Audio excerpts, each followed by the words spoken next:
everyone, welcome to Roll Call. You know the drill by now. We have no formal introduction when we do music episodes. So today, Bria and I are doubling up with two of Will Smith's albums that he released. First, we'll be talking about Born to Reign, which was released in 2002. And then the second album, Lost and Found, Born in 2005,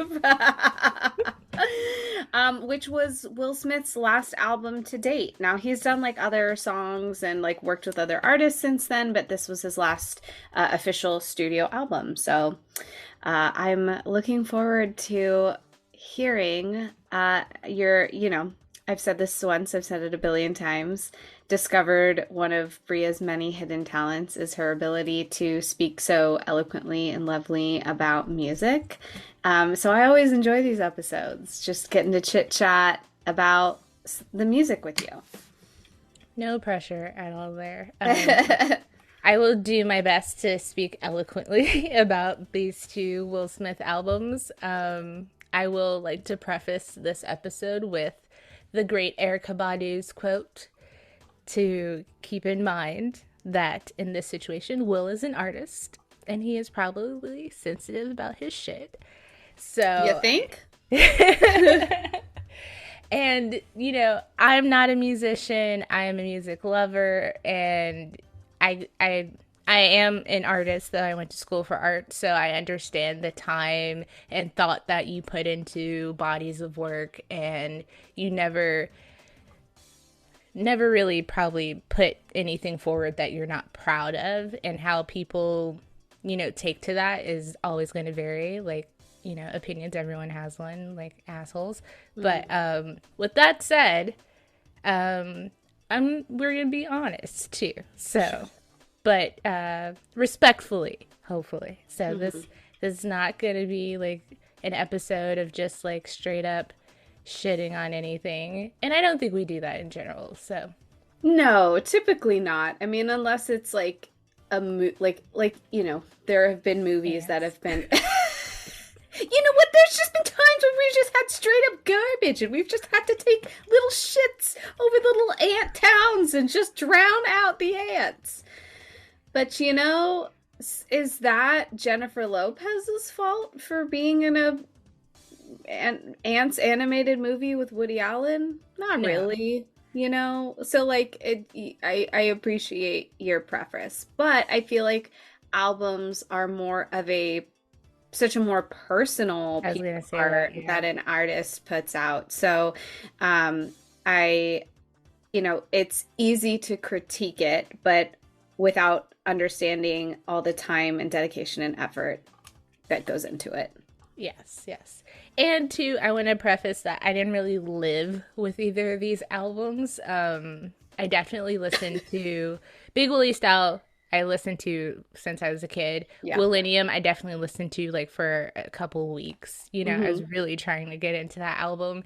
And then when we did all of his music with Jazzy Jeff and him as the Fresh Prince, like I definitely lived with those, like, but all together. And I feel like, you know, they just all work as that era of his life, you know, so it wasn't hard to move from album to album, except for that hideous album that he put no effort into. Oh, the one about with the song with the vampires. The one with I think I could beat Mike Tyson. Yeah. It has to do with fighting. Fuck. Code Red. Oh, Like Mike? No, that's a movie with Lil Bow Wow. Knockout, TKO. Hold on, we got it. Will Smith albums. And I'd be like, yes, that's it. With Jazzy Jeff. And in this corner. And in this corner. Yeah. Home base and in this corner. He's the DJ on the rapper, Rock the House, Code Red. But yes, I agree with you there. Like all of those albums held up to a certain era and style of music. The songs and albums that we're reviewing today take a bit of a turn. There are still some elements with like party, hype, kickback, barbecue songs. But then there are ones that you're like, well, that was a choice.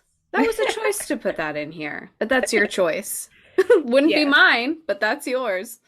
So, shall we talk about Born to Reign? Yes, let's do it. And it was it was it was the comment that you had said, this isn't an album that like lived with me, and it made me smile because I was on the phone with Leah yesterday.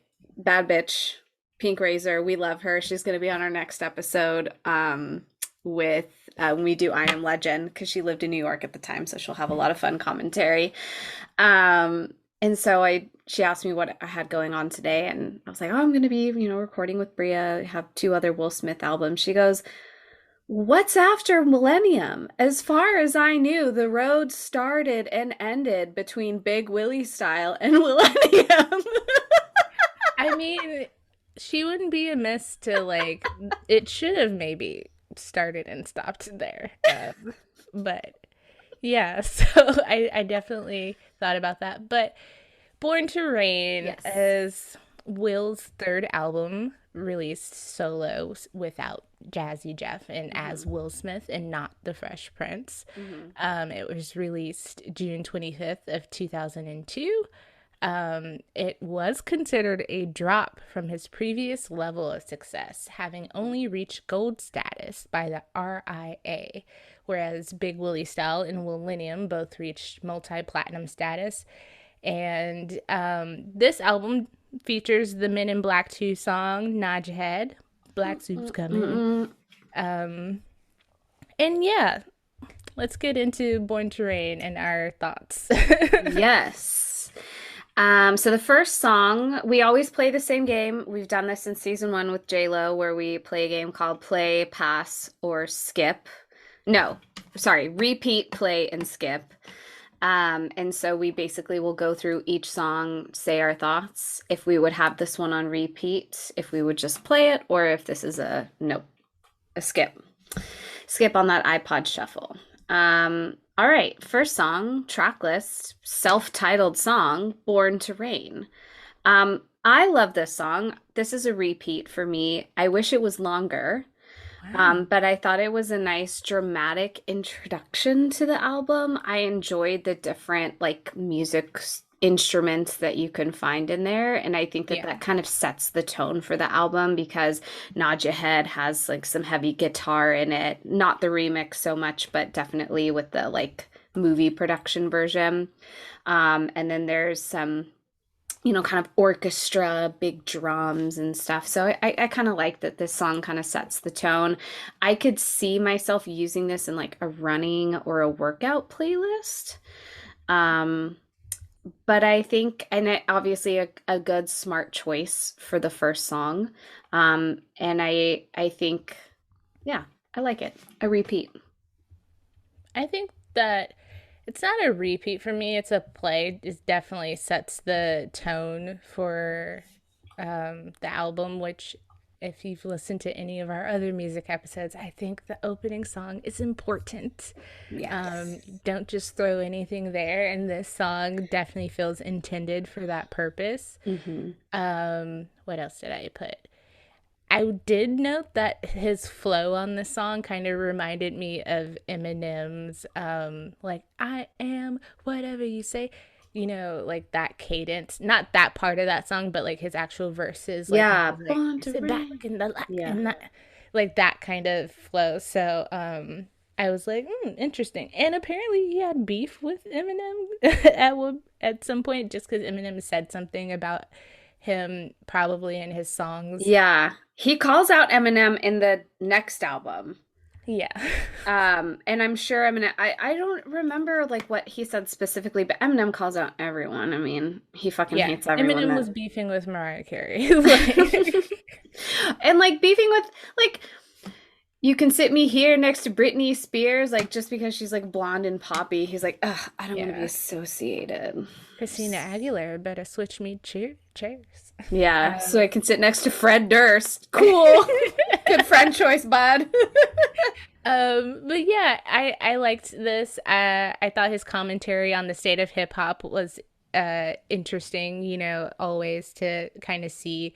I feel and I feel like I've said this before, but I feel like Will's in like this weird space that sometimes exists as a black person where you feel like you're not black enough, or you're like, but you're successful, and like maybe you feel like you're doing all the right things and you're doing things in a positive, uplifting, like good way, and it's like, how come we don't celebrate this? So there's lots of that, I feel like, on his next album, but there's a little bit of that here. He's definitely talking about hip hop as it exists in 2002, which I'm looking at the top 100 songs in 2002 just to get a feel for like what was the problem. And Uh-huh. like Dilemma by Nelly and Kelly was the number 2 song of 2002. Ja Rule and Ashanti, Always on Time, Hot in Here. Of course, J Lo's in there with All I Have with Mm-hmm. LL Cool J, Missy Elliott, Work It.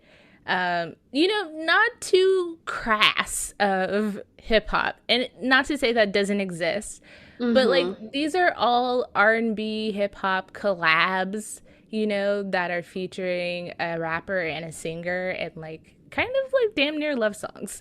And Eminem, Lose Yourself is in the top 20, and you know, given where hip hop is now, like, you know, his complaints seem like, whoo boy, you did not know it was coming. So, so yeah, anyways, I like this. This is a play for me. Mm-hmm. And yeah, we move on to track number 2, Act Like You Know. Yeah. This one's just a play for me. I do like the flow of the song, but it happens early on. It's a song about like being in the club, right? And there's a line about a woman like smoking in the club where it was just like, stop the smoking, get out of that, it's killing my vibe. And when I heard it for the first time, it cracked me up just because it was unexpected and it felt like a song that might be in like a dare program to try and be like, get that out of here, that's ruining the party. And it's gross, don't get me wrong, smoking's bad, don't do it. And when I would go to an area, if I'm like around a lot of smokers, I will definitely try to leave. It just took me out of the song, so it just made me laugh a little bit. Um the other part, it said the Don Jiggy catering to what is the Don Jiggy catering to what you're feeling. Is that a reference to like Don Julio? Like Jiggy being the like tequila making you feel good? I I don't didn't know. get it. I know that like Dawn is used a lot in rap in association with like black people love mob movies and like Scarface and stuff. So Oh, like, you know, Godfather, the Don, or like Gotti, John Gotti, the Teflon Don. So, yeah. you know, rip that off and stick it Oh, into hip hop. well, good to know. I So know we I cracked up about using the word jiggy quite a bit last album, so it made me also think of you. Jiggy was still very much legalized, but not nearly as much. Yes. um, Act Like You Know. I like this song. I think it's a fun dance track party song. At this point, I was like, you know, nothing is as infectious to me as Big Willie style. That's like my pinnacle of Will Smith albums to me. Mm-hmm. I do like the singer on the song and the R&B aspect of it. Mm-hmm. Um, I did note, which will come up plenty of times, I feel like, on this album. Um, and we could talk about this, I don't know, at length at some point. Maybe Mm-hmm. another song that's more, yeah, there's another song that's definitely. But I did spark this question early on. I was like, at what point do we expect, or do we not at all expect, but do we expect married musicians to talk about women differently at some point? Because I know Will is married to Jada. She's on a song and in a video on this Yep. album. I know he has 3 kids. So, like, hearing him talk about, like, going out and like, trying to holla at women and stuff. I mean, in on Big Willie Style in Miami, I feel like his image wasn't so much family man, but by now it is. So like my expectation is a little bit like he kind of got away with it on Miami and stuff, but now I'm just like, sir, you have 3 kids at home. Like, of course you shouldn't be smelling smoke in the club. You should be at home. Like, but I mean, he's a human being. He's a man. He wants to go out and stuff. But I just feel like you can make songs about going out and stuff, and not not have it be about women that you really shouldn't and can't be talking to. But too, we also know that Will and Jada's relationship is very different. It's not very traditional anymore. But I don't think at this point they had like changed anything. But Like had that open marriage. yeah. Yeah. Um yeah, I think it's interesting. But I mean, does so you know Jay-Z's music better than I do. A I married I knew man. you're gonna, yeah. Are his lyrics, have they changed since being Mr. Knowles? I would say so, yes. Okay. I would. What was his last album? I think it's 444. And, well, other than that, it would be The Carters, which is his joint album with his Hmm. wife. But 444 was like his answer to Lemonade. So he was definitely talking about like his mistakes in his marriage. But he's like definitely rapped about like being a dad and the difference and the challenges and like what he wants to leave for his kids and stuff. And Hmm. Jay-Z's always been rooted in like this like street drug dealer type persona, and coming from up out of that and becoming like a CEO, a boss. So he's been a like big pimp and absolutely like a club banger guy and girls, but like he doesn't still make songs like that anymore. Like he will still, and even the like, I don't think he talks about drug dealing in a past sense. Like, I used to do this and look where I am now, and like, Mm. I've leveled up kind of thing. So I think he has a good grasp on like, I know this stuff is what like sales or what I built on and is what is typical in hip hop, but like how can I change that? Because two, rapping about like what's real in your life is a big deal in hip hop, because it's like people don't want to hear from people who aren't living those things, like Hmm. fake personas and stuff. So I feel like he does a good job of being like, oh, I can still talk about drugs and stuff in a past tense.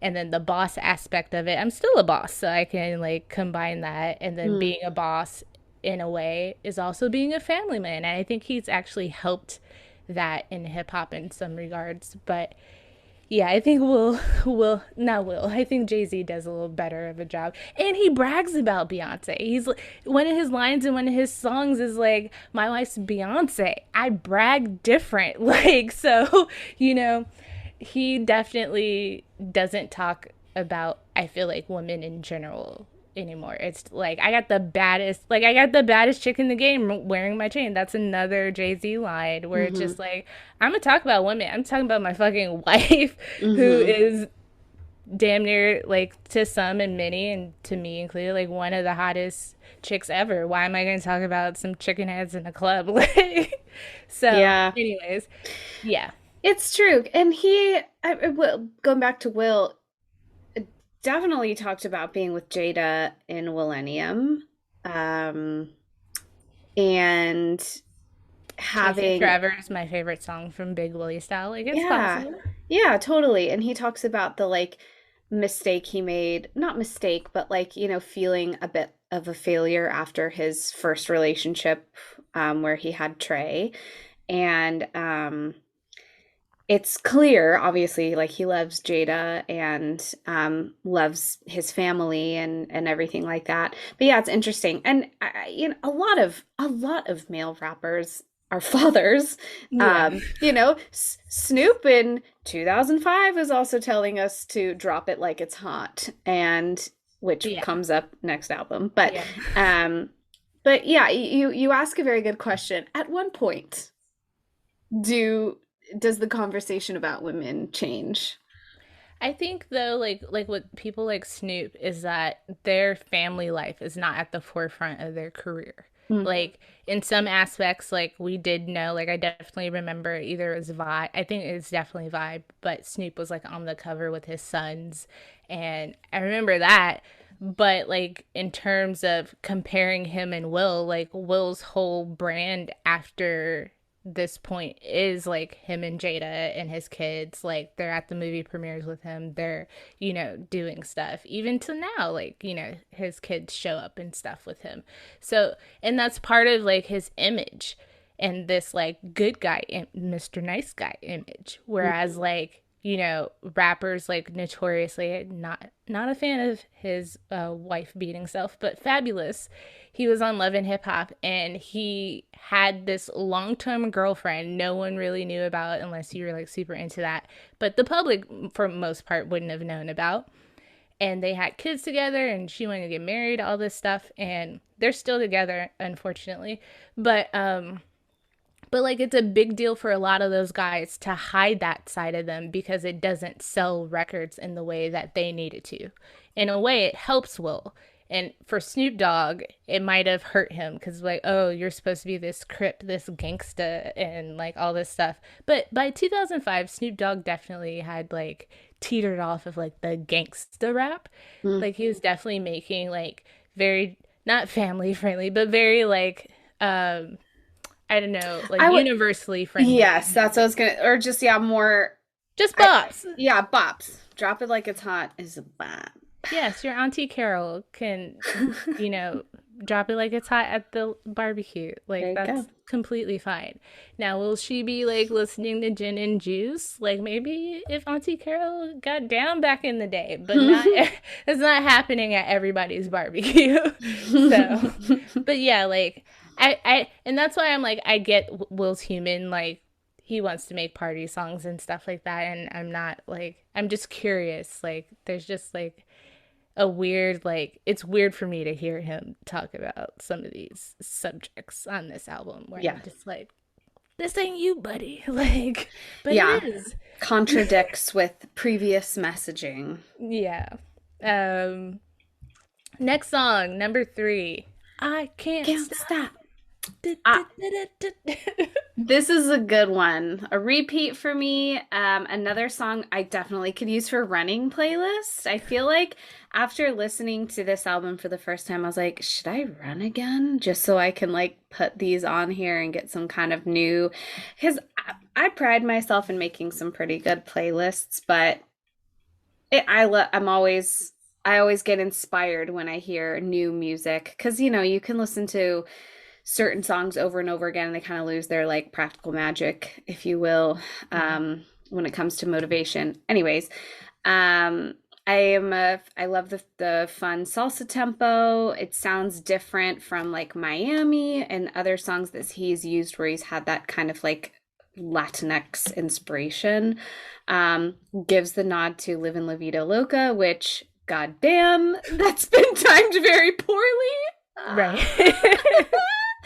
But otherwise, it's not like Ricky Martin is duetting on the song. So you know what? It doesn't really turn me off necessarily. This is a repeat for me.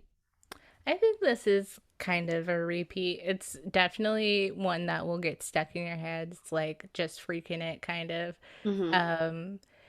And of course, I had to ask, like, I really want to know where Will gets his inspiration from for like these Latin inspired songs. Like I'm so curious. Yes. And it's funny because I was watching his music videos for in not a lot unfortunately this time, but I was watching the music videos and then another video came up of him dancing with I want to say Daddy Yankee, and they were listening to like some kind of Latin music and he's like dancing with him and stuff, like well not with him but they were dancing. I don't want anyone to misconstrue that, but they were dancing and I was like I get it, Latin music's a vibe, like you can't help but to dance, but I'm just curious, like there just seems this is like the third album now that we've gotten a song, so this is definitely Miami's younger brother and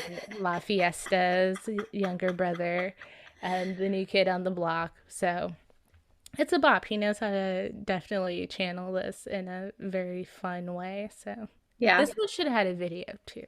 I agree. I agree. And I'm surprised that it didn't like was this an official single? I don't know. I feel like it should have been. It could have easily it could be because I agree with what you said about it easily can get stuck in your head. Do do do do do do do. Yeah, I don't think it was, but maybe it should have been. But yeah, anyways, continuing, I guess. Number 4, we have a sweet little interlude called Jaden's Interlude, which is just Jada and Will talking with little tiny little baby Jaden and his cute little Mhm. voice. Um, it sounds like preparing to record track number 5, A Thousand Kisses. Yes. What do you think about this song? A play for me, it's tolerable, but almost a pass. I did like Jada's voice. I thought she sounded really smooth, and I like that they're kind of duet together. And I think it works with they have like a funk upbeat in the beginning of the song rather than it being a very slow ballad. Um, and if you take the lyrics out and just read it like a poem, it can sound pretty romantic. So I appreciate some of the, I mean, there's definitely what Will does best. He does a lot of like puns. While you are sharing your thoughts, I'll pull up some of the lyrics that I liked from the song. All right. Well, 2, let me go back real quick because Act Like You Know has a sample from Trans Europe Express by Kraftwerk.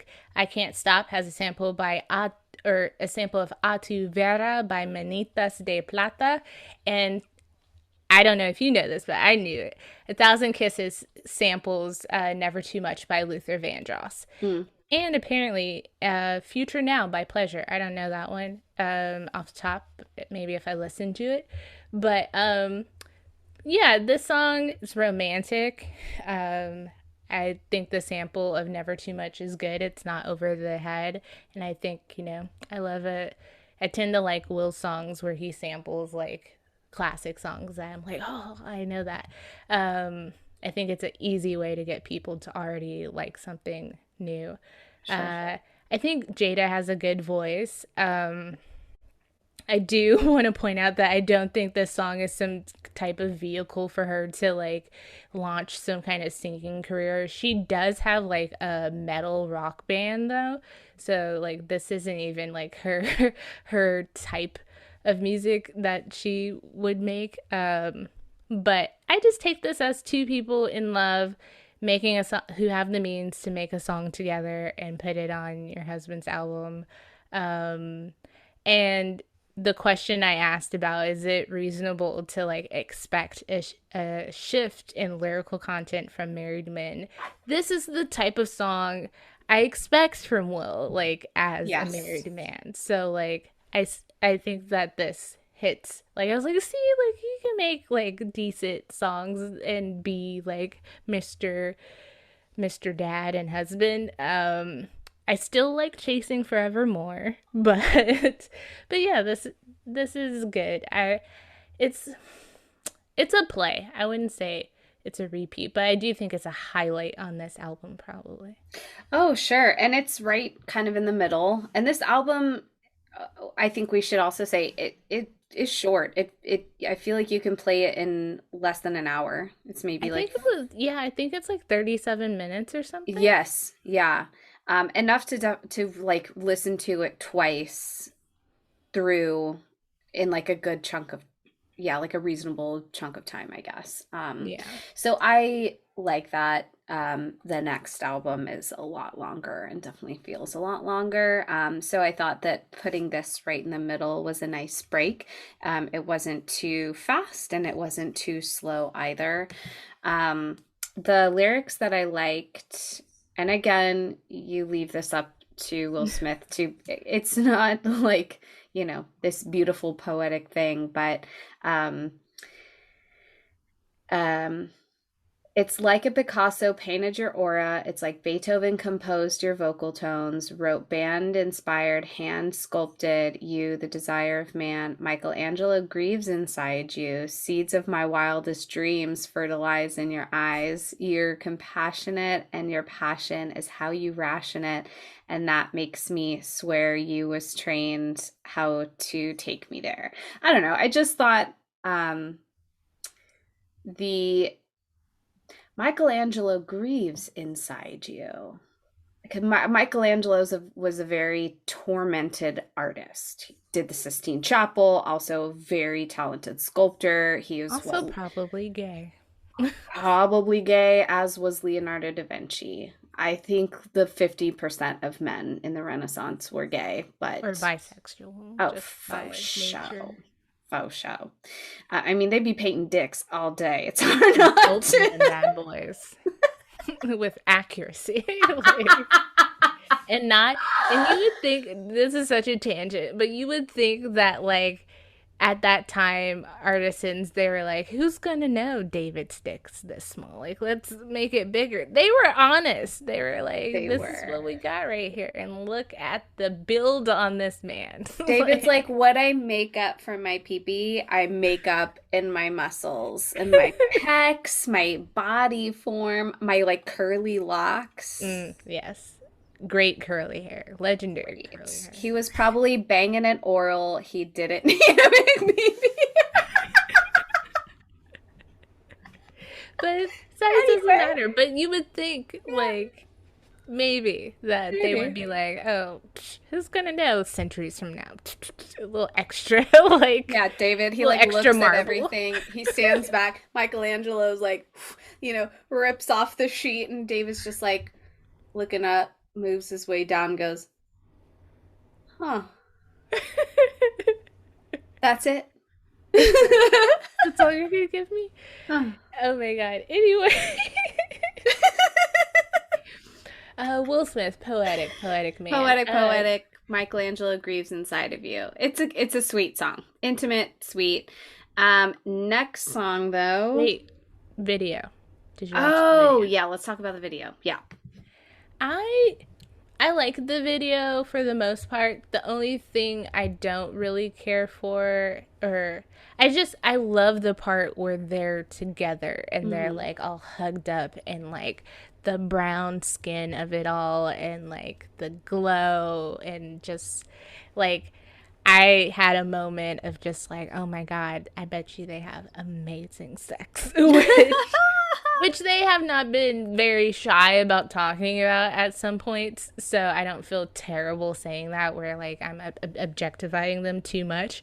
But like they just look so like glowy and dewy and stuff. So I wanted that. I wanted basically D'Angelo's How Does It Feel, that video I made you watch with Lovely Man, but with a couple, and that the duration of it. Throughout the video, like they're actually kind of doing what they're singing and rapping about, which is like Will going to work and doing stuff, and Jada like with her team doing stuff, and her just in a room, and then Will with like some of his buddies, the guys singing on the song and stuff. And I'm like, get rid of all that. Just give me Will and Jada.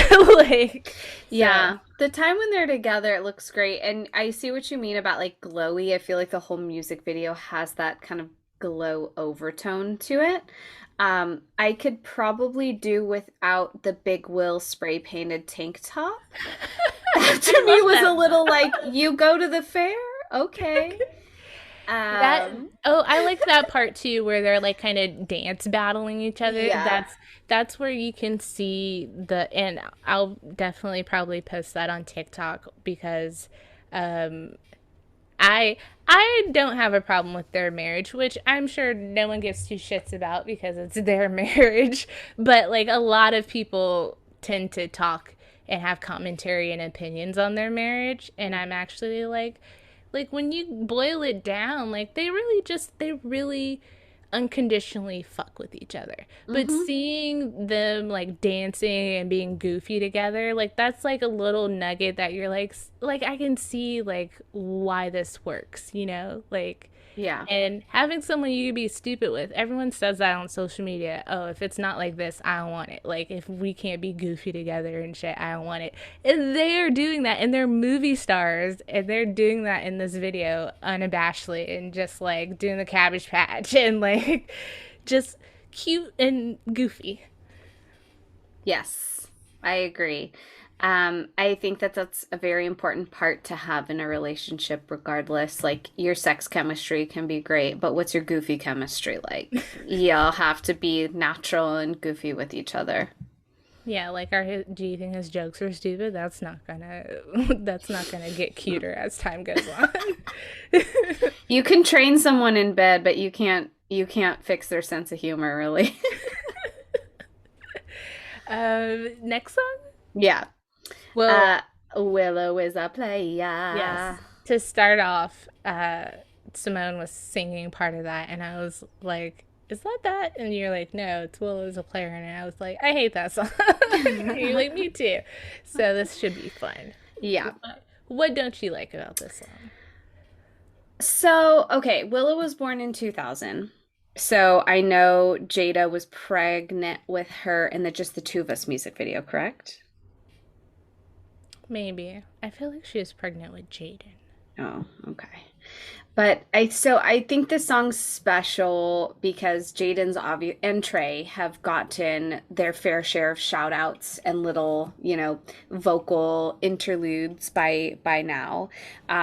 So I appreciate the like intention behind it. Be like, okay, my daughter needs to have her own song. I like the reggae tone and beat of the song. But this song just clearly sounds like this is something that they sang as a little jingle in their house after she was born, like probably like rocking her to sleep. Like I do that shit with my cats all the time, make up little stupid jingles with them. I know Leah does it with Elliot, and they'll make up little song. My mom does it. She has her favorite diaper changing song, which is a riff of the Oompa Loompa song. Um, I can do it for you if you want. Yes, change my diaper real quick. Okay. So, point of view, I'm Patricia and you're Elliot. Okay. Oompa loompa doompa dee doo. I got another woo doggy for you. Woo doggy is a poop because they'll smell it and they'll go woo doggy. And then they'll go oompa loompa doompa dee dee. This one's a mixture of poo poo and pee. There's a missed opportunity there for Oompa Loompa Poopity Poo. For like.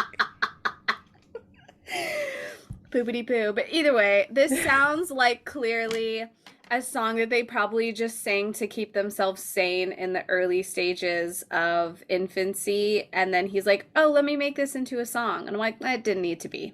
Yeah. I did know, I was like, I can't hate on the premise, but it is pretty cheesy. It's cheesy. And the lyrical delivery sounds, like you said, like it sounds very amateurish and like something you would casually just make up on the fly. And I did note, I'm not hating on this as like, oh, he made a song about his kid. Like that isn't great content. There are classics that are made about kids. Stevie Wonder's Isn't She Lovely? Hell, the remake of Just the Two of Us by Will Smith, that I would consider a classic. And point blank period, Willow deserved a better song.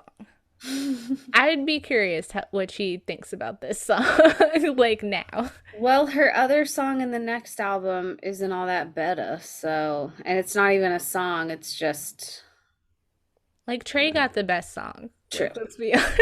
Like just the two of us is like firstborn privilege right there. So. Daddy was at his peak. Sorry. Yeah. Rap wise, sorry. Okay, next song is number 7, Nod Your Head. The black suit's coming. Just want to know, I think we should talk about the original and the remix. 100%, because I like the remix better. Yes. A remix is a repeat for me. This is just a play. And it got me asking a question, and I don't know if I should save this for, I'll save it for when we get to the remix version. But I almost, so since it's been a couple, probably over a month now since we've seen the second Men in Black movie, I almost forgot that there was this like a guitar solo in the intro. So when I listened to this album the first time, my gut reaction was, "What the fuck is this song?" But then when Like, is the this a lyrics, shuffle? I put. when did my 90s alt rock mix get in here? So, uh, it's okay. Overall a good song for the Men in Black soundtrack.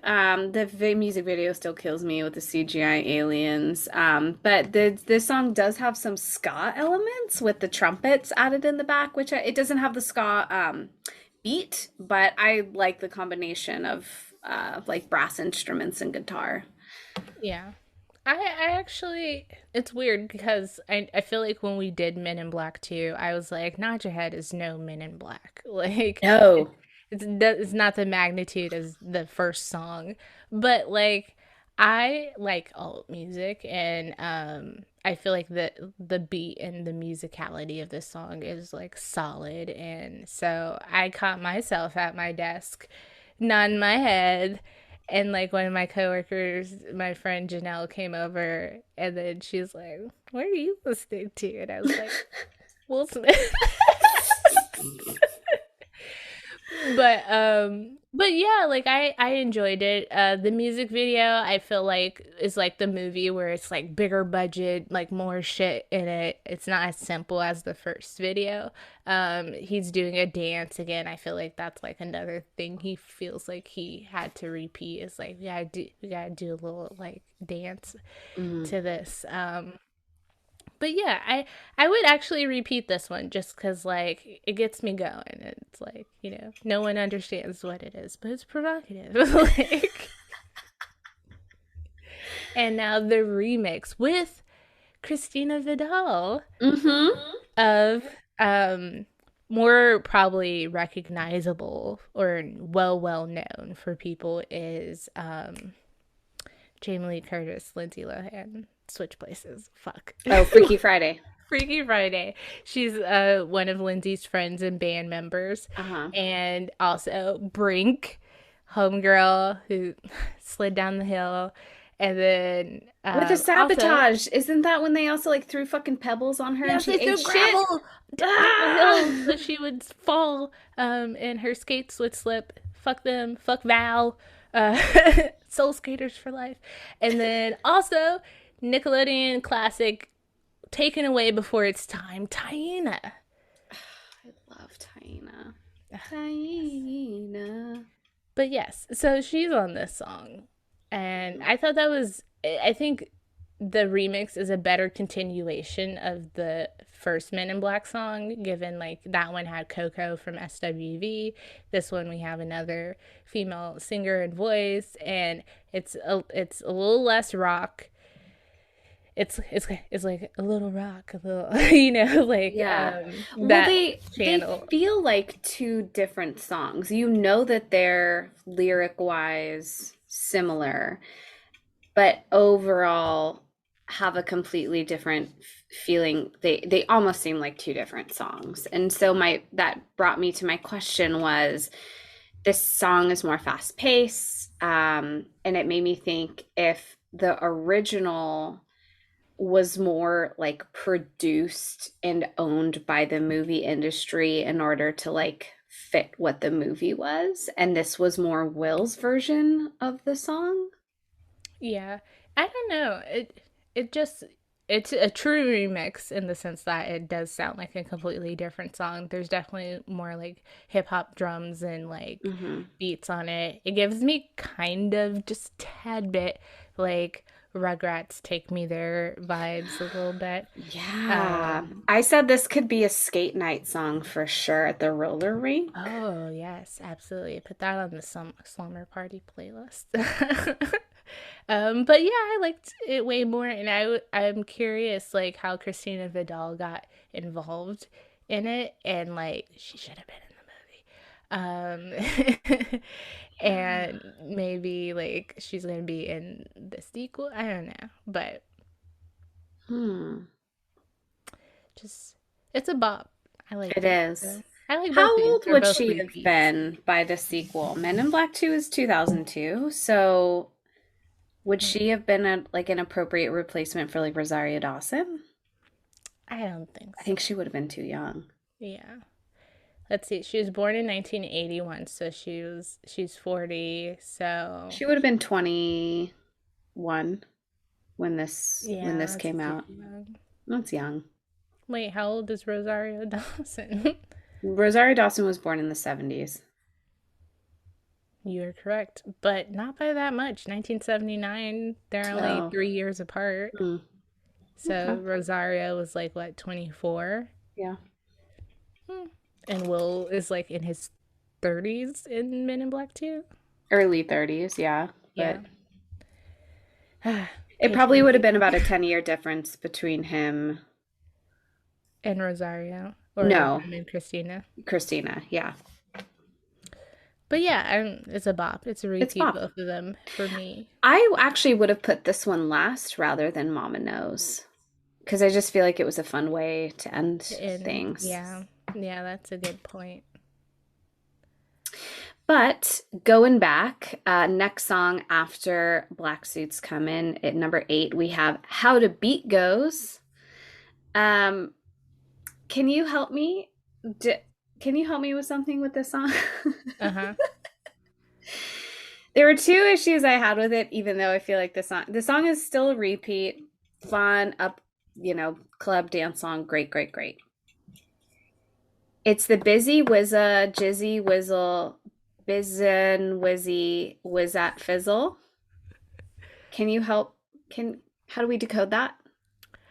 I don't think you do. I think Okay. that is just like one of those rhyming things, and then Snoop Dogg loves the izzles, so To the yeah, izzle. I That's wouldn't for think too shizzle. much about it. Okay. Okay. Um, anyways, it's a good song. I like the chorus. I think it fits with the album overall. My biggest beef with this song is the lyric line, "You've seen me with Denzel and Russell Crowe, but yo, the movie's just a chick on the side. I'm in love with the flow."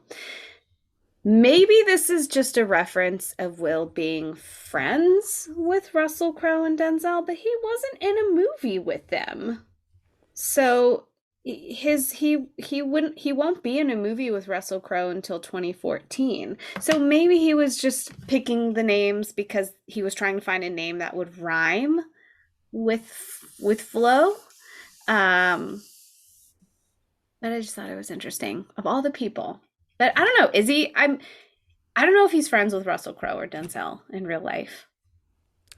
I think it's just like association, like more so like I'm with these caliber of dudes. Like I'm not just some like, oh yeah, he does movies like occasionally. Like I am on Denzel and Russell Crowe's level. And even though that is true, the movies aren't my passion. They're just like the chick on the side. I'm in love with hip hop. I'm in love with the flow. So, Hmm. That's a good point. yeah. It's not so much about like I've been in movies with them. It's just more of like I'm on their caliber. Okay. Yeah. That And answers my question. Thank he you. was nominated the same time as Denzel for an Oscar, so that checks out. They haven't been in a movie together, I don't think, but I think they're pretty decent, like comrades. Like he's mentioned talking to him several times about choices and whatnot. Um, this song does have a sample of Jam on it by Nucleus. Um, my notes for this song is that, hey, we're back with the movie star braggadocious Will from Millennium, aka Big Will. Mm-hmm. I don't know. Is that persona? Is that the difference? I like this song. It's a nice funky beat. And chorus, his flow reminds me of Summertime on this, where it's just like smooth and like, not too hard or anything like that. It just flows really nicely.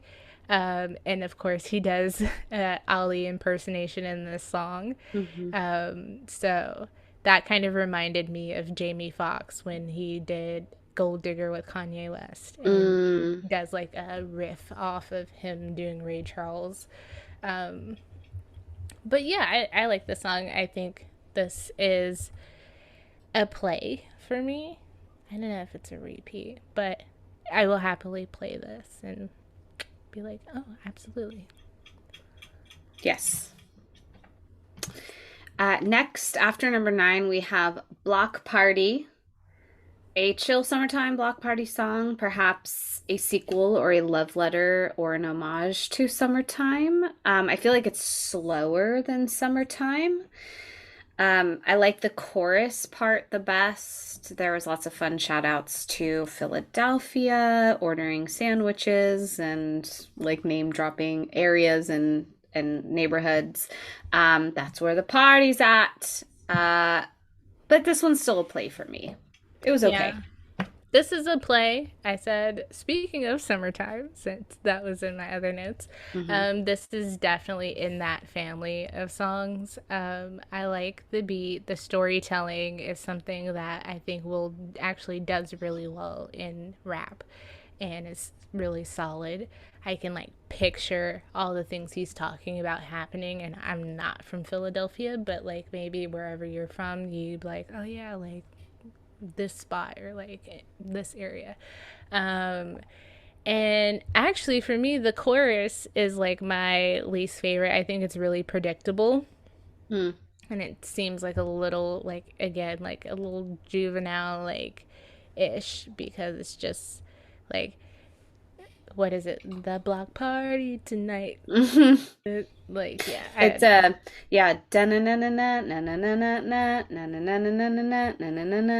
and a block party tonight. I thought the cheesy part of the song was when he goes ATL, that's where the party's at, West Side. It's like, oh my God. Okay. I didn't mind that part, but I actually thought his verses, his rap verses, outshined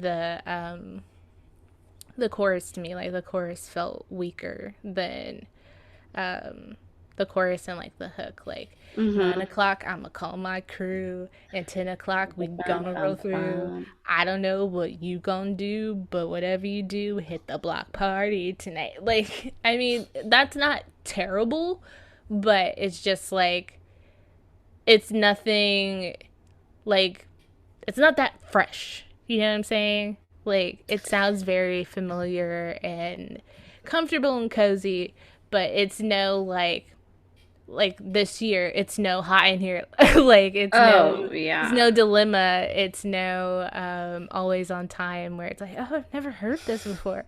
Like, I'm not always there when you call. Like, this is not that, which is fine. I'm not saying that that's what Will needs to do, but it just feels like a very like kind of recycled type of chorus. Okay. I appreciate that. It had the same beat. This is the only part of the song I remember, so I'm so sorry. And if you don't remember the song off the top of your head, it's okay. But it's the one that goes, ooh, da na na na na na, ooh. Oh yeah. I think it was from the last album. Oh, the song? Yeah. Oh no, yeah, I don't know. Fuck. It's fine. Don't worry about it. I know what you're talking about though, but yeah. Okay. And to go back to, like, let's just compare it to Summertime. Like, Sure. The chorus and hook of Summertime. Summer, summer, summertime. Like, that has never been really, like, duplicated, or I feel like, I don't know. But it was, like, very fresh. Like, it was like, oh my God, my ears, what am I hearing? And this doesn't sound like that, which it doesn't have to, but I'm just saying we know that he's capable of that. Yeah. Huff. Okay, Huff. Anyways. Number 10 is Give Me Tonight. Here we go. Light the fire. I'm coming in hot. This one's just a play. It's okay. I wrote that this is a song to have on in the background while cooking a meal with a glass of wine. Oh. That's that, oh, like I'm cooking have a having little, a yeah, day I'm tonight. cooking. I'm like using the wine in my cooking. Then I poured myself a little glass. Yeah.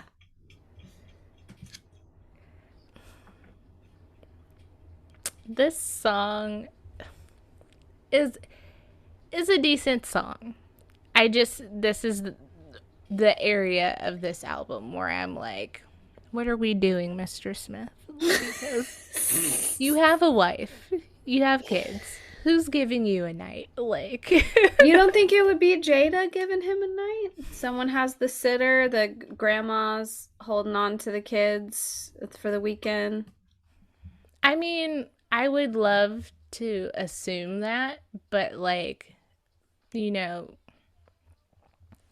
it's like the lyrics, like, it's not even so much like this song sounds like adultery. Like, again, like I said, like these songs, I Can't Stop could very much be.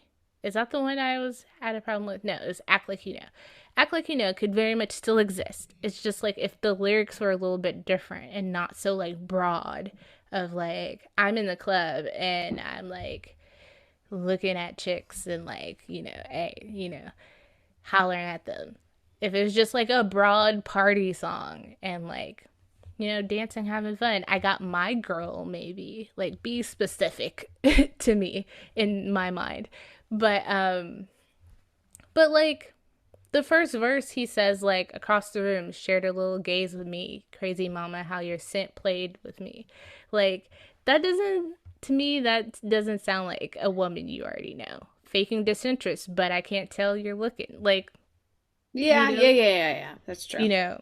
So, yeah, that part is like clearly he's not talking to his wife, but like, and in my mind I'm just like if I was married to someone and they made music and they in their music, like of course I'm sure they would make a song about me, but at the same time if they were still making songs about other bitches I'd have a problem with that. So I try to think of it, and maybe I'm giving him way too much credit, but I try to think of it as more of like it's not about another person necessarily, but maybe just for single men out there who can play that song if they're trying to like have a lady over and they're may have a glass of wine while they're cooking dinner, or just having like at a party and you have that song just like yeah. slip into the background. Like it's relatable for single people, Yeah. but I not don't but out of context for a married man. No, it doesn't make sense. I'm like, I don't know why, but I'm thinking about single ladies. Because we know, like, single ladies, Beyonce is not single at that time. She was engaged and about to get married to Jay-Z. So, like, that song's not really for her or about her. But I think there's elements of single ladies where, like, she's speaking from experience and she's speaking from, like, uh, kind of like I've been here and like you know what if he's not gonna put a ring on it, move on. I got Right. other people interested and all these things. So I just feel like there's a way to still make songs that are for your fans too, because like not all Beyonce fans are married. Like there's songs on Lemonade that I don't necessarily relate to from a relationships standpoint, but just like life. Like there's ways to make songs that are generally like a general like interpretation for some people sometimes. Hmm. It doesn't always have to be romantic. And there are songs where I'm just like I don't relate, or artists I don't relate to this because it's so centered in like this is my experience or I went through this, and so I'm like I don't hate you or this song. It's just like I can't relate, sis. Sorry, like skip. Yeah. So, I don't know. This song is good. I don't know. I feel like maybe if it was from a different perspective, then I wouldn't be so like, who are we talking to? Will like, but maybe I'm overthinking it. That's very very likely. But yeah, other than that, it's a good song. Yeah. Number 11, I Gotta Go Home. A song about being in Jamaica and being tempted to go home with another girl. A pass for me, an for me. He must have been. Do you know? Was he in Jamaica when he was recording this album? Because I didn't he go to Jamaica doing something with Jazzy Jeff, and he's like, "You got to get your shit together." That was in this corner where they were partying Right. and not making music, and that's why that album's not that great. I don't know where this was recorded. It might have been. Because it's said, like, in the lyrics, he's like, I'm in Jamaica working. I didn't even get that chicken jerkin. But it's about being, tempted by the beautiful women over there. But I am more suspect of this song than I am of Give Me Tonight. I just felt like it didn't have a place in this album. Well, see, this song really just proves my point. Because, like, I feel like I was getting, like, inklings. And then this song came on. And I was like, come on, man. Absolutely not. Like, and it's not, like, this song isn't bad, again. But, like, this is the point where, like, the messaging, you're really like, really? Like, this is what we're doing? Like, Because, like, the first verse is like, you got my will breaking, loving Jamaica, but I gotta go home. I got my girl waiting. I'm supposed to land at 8, and if I'm not there, then I can't go home. Like, clearly a song about potential tempestuous infidelity. Yes. And there are songs like that are classics. There are songs that you're like, wait, what? That's about, like, Saving All My Love for You. Everyone on Twitter lately is like, oh my God, I had no clue that song was, like, about like, situationship or, like, infidelity and stuff. Like, people are like, what? I was today years old. This, not so much. This is very obvious. And I just, again, I feel like I would not be okay with my husband making a song like this. Like, I do think that, like, this song could have easily just been about how much he liked Jamaica, like, and he didn't want to go home. Like, the Island Breeze is great. Could totally be about, like, I'm on a great vacation and I'm not ready to go home. I'm partying it up. No women.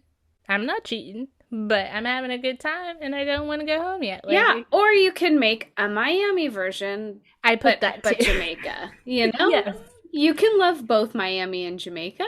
Oh, and then there's a few lines in here. There's one where it's like, came to get my groove on, not to get my groove back, which is like Stella got her groove back, a little line.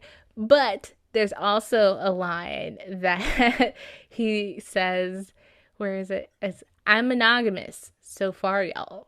And I was like, like, well, what are you trying to tell us?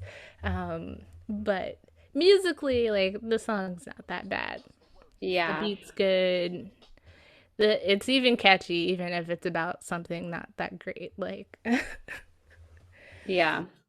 It reminds me of, I'm trying to look it up. Do you remember? It was like a song in like 2009, 2010. It's not the song, I'm only gonna break your heart. It's not that, but it's like that, where it's like, oh, I want to go home with you, but like I'm virtuous because I have another girl. But it was like very much so like, I really want to do this, but I'm not. There's lots of songs like that. I know. No. I'm not describing it well, but it was a popular song. It was like a summer hit. I remember I was babysitting at the time, and the kid I was babysitting was like 5 or 6, and she could pick out the lyrics and be like, that's not right. And I'm like, I know. It's not. It just reminded me of something like that. Like I could listen to that Sweet Baby Girl, like, wherever she catchy, but it is wrong. Yeah, it is. Okay, next song, number 12, Maybe. Maybe. Nah. I said play almost a pass. I feel like this is the most I've heard Will sing in his songs. Um, and his vocals aren't terrible. I think he's better at rapping, which is fine. It's a sweet song for Jada, but I like A Thousand Kisses more. I just think it's a little bit more cheesy. Um, it's oh, I am mixing up this one with Could You Love Me on the next one as well. Um, so yeah, it's okay. Yeah. I said that this is not appropriately placed behind his lustful ass song. Yeah.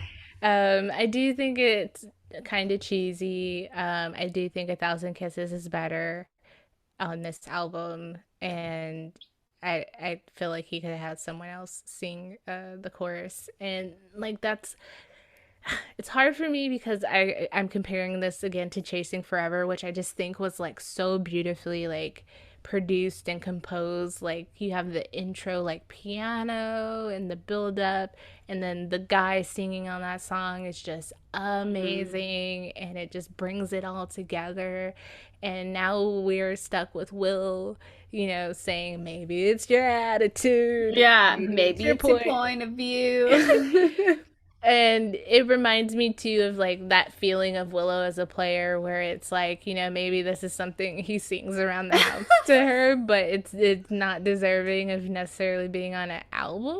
But Yeah. I can't, like, those are songs that's hard to hate on because like they come from a good place and good intentions. Like you're making a song about your daughter, you're making a song like for your wife and your love for her, but it's just like the execution isn't like the best. So Mm-hmm.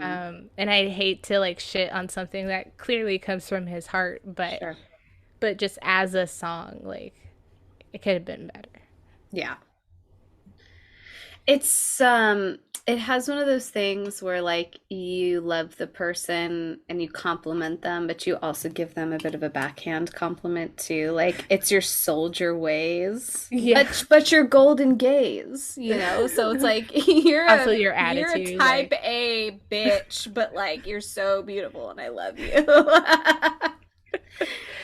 um and so number 13 would have been Nod Your Head Yeah. remix, but we already talked about that. So number 14, which is the last song, is Mama Knows, which is falls in that category again of like a song with great intention and purpose, but not necessarily like a bop. Yeah, not necessarily a bop. It's a skip for me. And I love songs about mamas. Spice Dear Girls, Mama. Dear Mama, and the Backstreet Boys' biggest fan. It's like thinking of pop songs, I but think like, this is the OJ's. I always love my mama. He should have remade that instead of yeah. whatever this is, but I appreciate the message behind it. But also moms relish at the opportunities to tell their kids I told you so. So I feel like that's really unrealistic to put that in there. you know what though, too? Like this is kind of like the Black Party where I really think that Will's raps and his rhymes are pretty good and solid Hmm. and aren't too cheesy, like, but I just wish the chorus was better on this song. Yeah. Like the whole trust that mom always knows. Like I no, mom always told me. Like no, I Yeah. just think it could have been better. Like that part. When he's talking about Chuck, is he talking about Chuck D? I don't know, from Public Enemy. I don't know. Yeah, he was just like, I used to roll with this dude named Named Chuck. Chuck. Like he kept on talking about it. And so I Googled it. I was like, Will Smith and Chuck. And it came up Chuck D. I did not look very far into those like links, Yeah. No, but I that was don't like the think it's first Chuck hit. D. Well, Okay. he actually, well, he did tour with Public Enemy, like him and Jazzy Jeff. They were like one of the opening acts on the tour with Chuck D. But I don't think it's that Chuck. Mm. Back Okay. then, there were probably lots of Chucks, like, Probably lots of Chucks. or it's like just one of those names that It's a John Doe, Don Julio. Yeah, I mean, too, black people, like, some of them will use Chuck kind of like a Oh, like, hey uh Chuck, just like as a friendly name. I'm totally blanking on the phrasing of it. Let me see. Familiar. Chuck.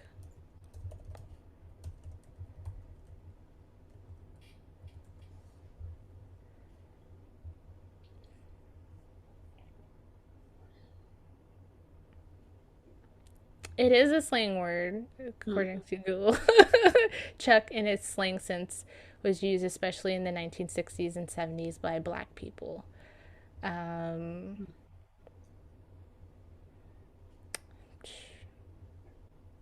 I'm trying to find like the way that it is in my head, but I can't say it right. But anyways, yeah, black people Okay. throw Chuck around All right. pretty Well, loosely just thought sometimes. I'd ask. Wasn't sure if there was a direct reference to any person in particular.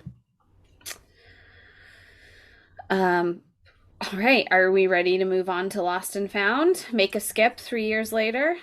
I I do want to note though that Okay.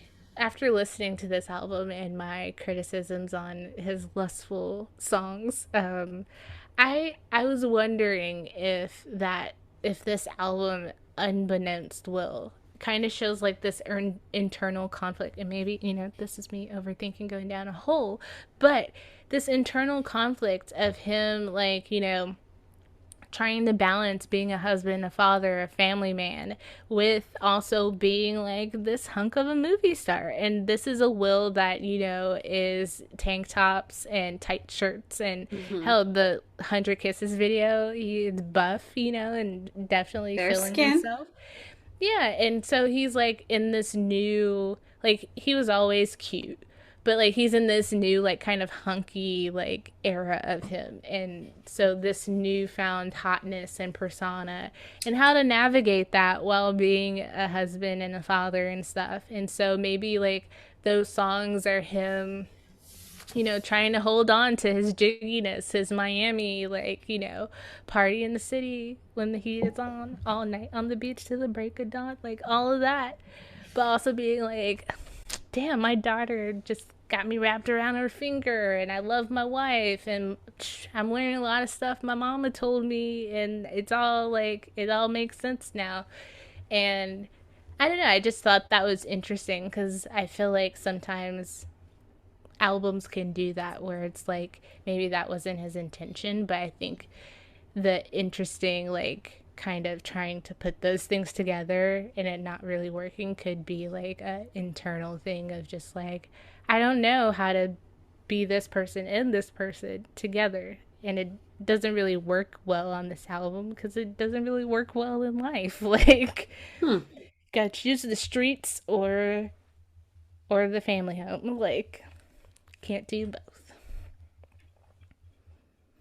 I But yeah, appreciate that. maybe I'm jumping out the window. I don't think so. I think it's a fair observation to make because he did Ali in 2001. By 2002, he's the Men in Black. He definitely put on some muscle. He's an attractive man. I'm sure he we know that he has a following of women, probably men too, who find him like super attractive. In the next album, he talks about having a obsessive fan. Um, and so it's okay to feel yourself, I think, in that way, but then to also be respectful for your family. Yeah. Interesting. Well, we're fast forwarding 3 years to 2005. So Yes. maybe let's start off top R&B hip hop songs 2005. Get a Let's feel do of it. the landscape. Obviously, we have to say this just because such a chokehold. We Belong Together is like obviously. all throughout 2005. But Yeah. Kanye West Gold Digger Mm-hmm. is here. 50 Cent Candy Shop is here. I'm trying to do more so hip hop. The game featuring 50 Cent, Hate It or Love It, it's top 10 hit. Grills by Nelly, Lovers and Friends, Lil Jon, Usher and Ludacris, Gotta Do It Again. Bow Wow and Sierra, Like You. How We Do, The Game and 50 Cent. So The Game and 50 Cent very prominent at this time. G-Unit. Let's see. 50 Cent just a little bit. Dim Franchise Boy. Oh, I Think They Like Me. Oh, I think they like me. Yes. Eminem, When I'm Gone. I don't know that song, I feel like. The Whisper Song. Hey, how you doing, little mama? Let me whisper in your ear. Yeah, T.I. Bring Him Out. I'm in Love with a Stripper. She rockin', she rollin'. Yeah, so maybe you get a feel for where we're going here. This one's probably controversial. I don't know if you know this, but Some Cut, Trillville featuring Cuddy. It's a very sexual song. Oh, more sexual than Whisper Song? Wait till you see my dick? I don't know. They're probably on par with each other. That Whisper Song and then All You Ladies Pop Your Pussy Like This, My Neck, My Back were just like songs that blew my mind. I was like, I didn't know you could say that in a song. Like, but I love that you can. And make it be so good. Fucking Pimpin' All Over the World, that's another like bop. But yeah. Yeah, we had just kind of went through a shake that Laffy Taffy. We had just went through a playlist similar to this for Hitch, and so I've just been editing that episode, and it was just so fun to just like you can read through every single one and be like, yes, yes, yes, yes, yes. When I get married, just want my DJ just make it 2005 to like 2009. Like hip hop, pop punk classics. And I would be so I want it to sound like a high school prom. I don't want Celebrate. I don't want Macarena. I don't want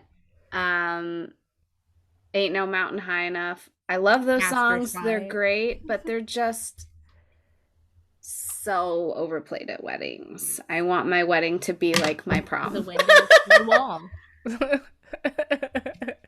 Wait till you see my hey bitch. I'm gonna beat that pussy up. Okay, all right, let's get into it.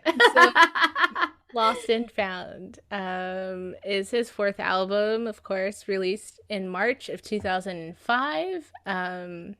The album reached number 6 on the US Billboard 200 and was certified gold, so same as Born to Reign. This is his third overall top 10 album following Millennium, and his second gold. I just said that. And yeah, I think that this one might have fared a little better because it has the hit song Switch, which I definitely remember hearing in middle school, and I had a friend who really liked that song.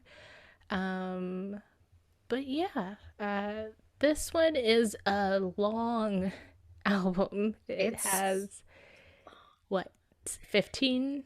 Yes, and the European version has 18.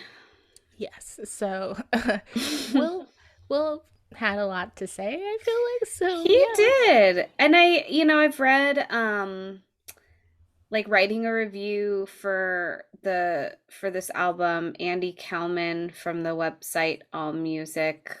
I mean, this is just his opinion, so it's not the opinion for the album, but just claims that the lyrics of Lost and Found contribute to the least party-oriented album Smith has ever made, blaming the poor sales performance of his previous album, Born to Reign, and the criticism by other rappers and radio personalities for making Smith a little bitter. So you can definitely tell there's some vendettas to be said in this album. Yes, and I think that's actually really well stated. Yeah. But yeah, so the first track, Here He Comes, sounds definitely like a opening track title. What do you think of this song?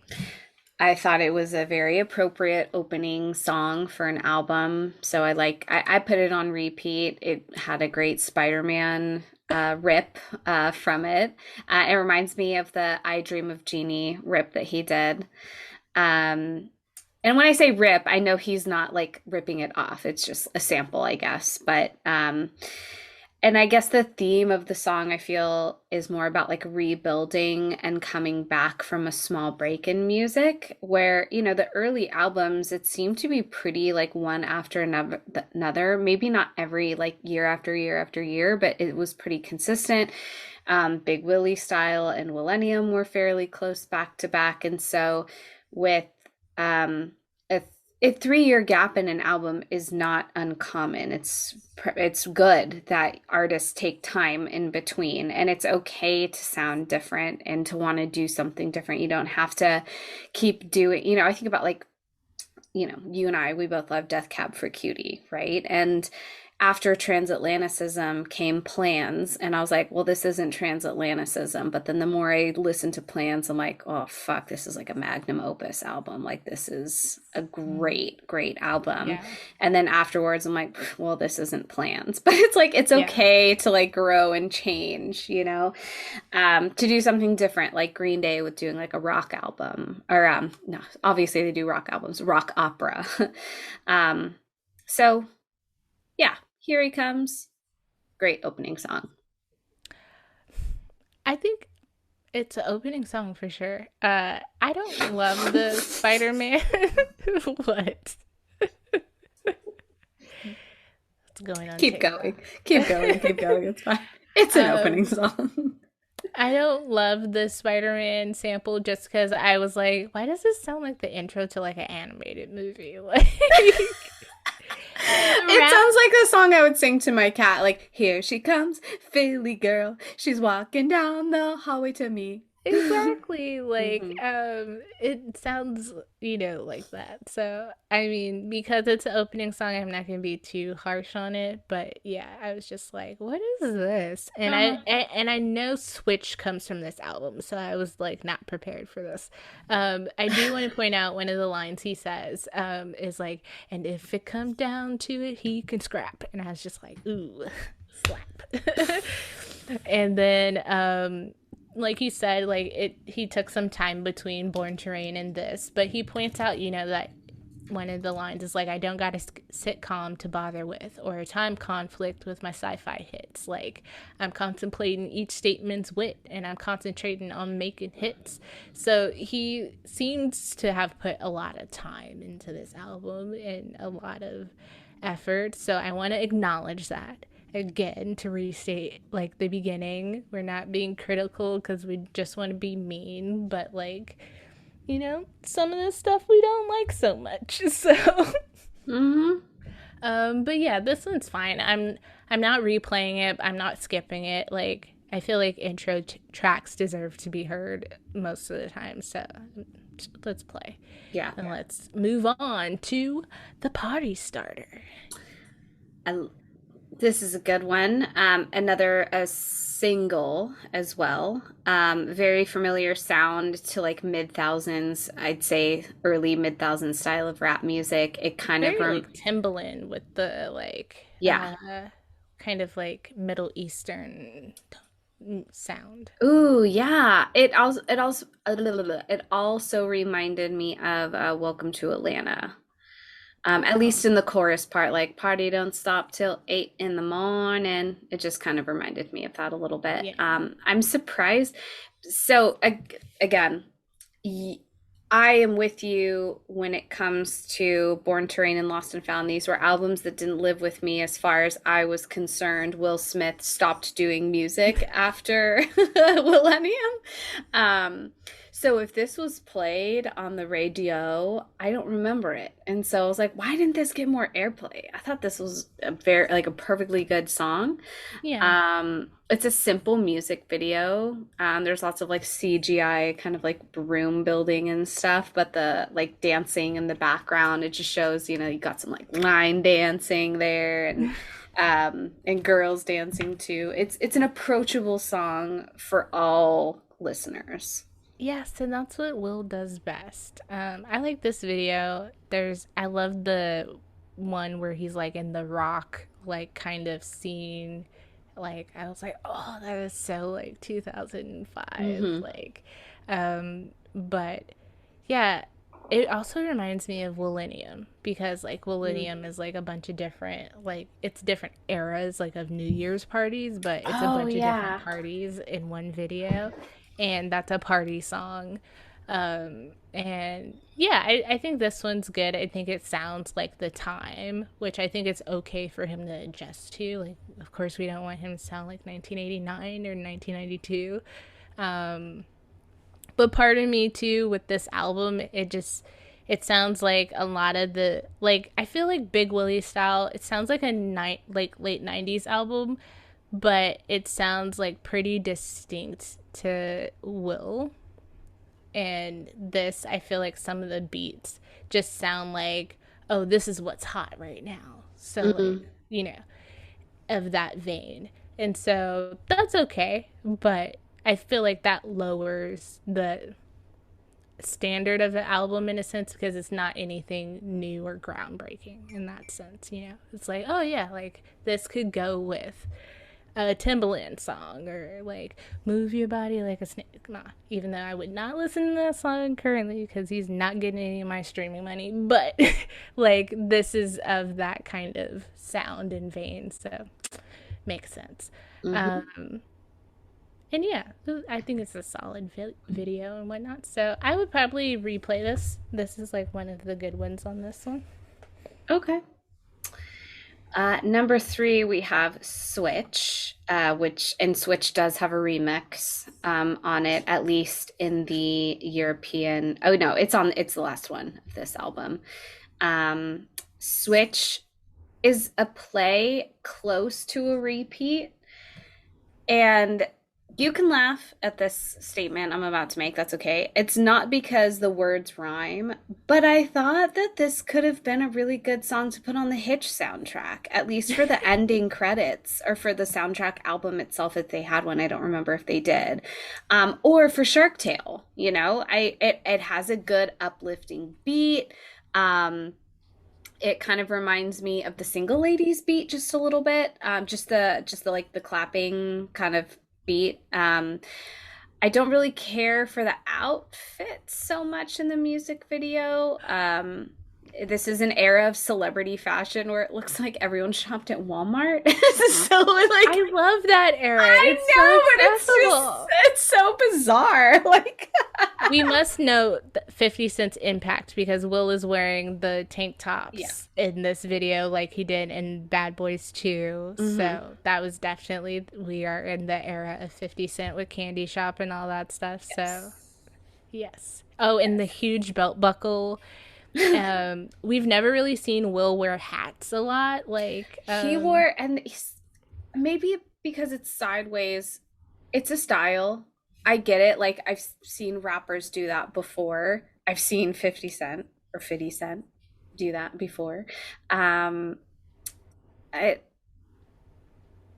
maybe because I'm just used to that shiny, like I'm looking at the album cover. So, you know, for the watchers out there, if we post this clip, with if you compare the two album covers, which Bria has as her background on Zoom, we have Born to Rain. Will is lounging on a couch. She's got some like shiny pants, some cool Adidas, and like a plaid, like oversized kind of plaid shirt. It's a cool look.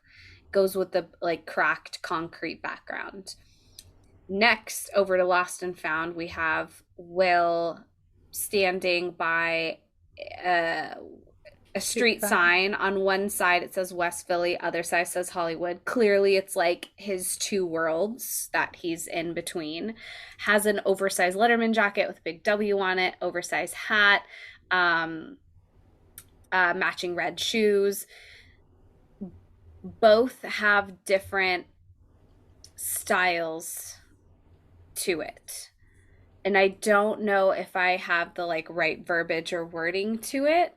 Maybe it's, would you say like the oversight, like the Lost and Found album, that's more like street hip hop? would you say? Uh, I mean, I would, and I don't know, some people probably don't like this word, but I think it's very much more like obviously urban. Like, Mm. it looks like an academics clothing brand ad that would be in Vibe or something, or Mm. you know, something like that. So, and like Will's wearing like Tim's in the video, which I Mm-hmm. love. But yeah, this is new. This is the well, no, he's worn Tim's before. He actually wore Tim's a lot on Fresh Prince, but I think this is new in terms of like movie star Will. Like he had very much like, I don't want to say cleaned up, but he had very much movie starred himself, like Mm-hmm. red carpets and events, like, you know, suits and stuff. And at this point too, he had stopped like wearing outfits that matched his movies, like when he wore like fatigues to Independence Day and stuff like that. Like he Yeah. very much was like the button down shirt or, you know, suit guy, like for his movie premieres and whatnot, or a nice sweater, you know, very GQ. And so I feel like we hadn't really seen him in this kind of space anymore. And I feel like this is also a record of him like trying to remind people like, hey, don't forget, like I started out in this, and like, you know, I still love hip hop and I still want to be a part of this. So Yeah. I really feel for him in that aspect. But I like like we are joking, like we some of us thought he stopped making music after Millennium, and like as much as you love something, you know, sometimes like you gotta go out on a high. And I feel like part of me wants to say like he should have went out after Millennium on a high versus like dropping these two albums and like kind of like Feeling like he had something to prove still. Like, I'm still here. I'm still in the rap game. Movies are on the side. I still love the flow. And there's nothing wrong with wanting to have that duality and also thinking about the outfits too. This was very current of 2005 style of celebrities dressing like they have a Walmart clothing line, but also um like what he's wearing in the Switch music video. Like that's feel like I saw a lot of people wearing something similar to it. And so there's nothing wrong with wanting to be like, oh, that's in style. I'm gonna wear that. Um it's just okay. Not my favorite. I like the outfits. I like Hitch and not Hitch. Switch. See, now you got me. Sorry. But it could have gone in Hitch at the end when they do the Soul Train line. Yes. But I like Switch. I remember in middle school Ariel liked this song, and I was kind of like, oh, it's cheesy, like, and it's very appropriate for a middle schooler to like this song, and it's fun, and I would get up and dance if this came on. So, um, and this is the kind of club song that can be, like I said, general. Like he talks about girls in this video, but it's like observational. It's not like I'm trying to like, you know, get this girl's number and stuff. It's like, girl, why you arrived naked? This is a club, like, you know, stuff like that. Yeah. But anyways, I liked it. I thought it was a hit.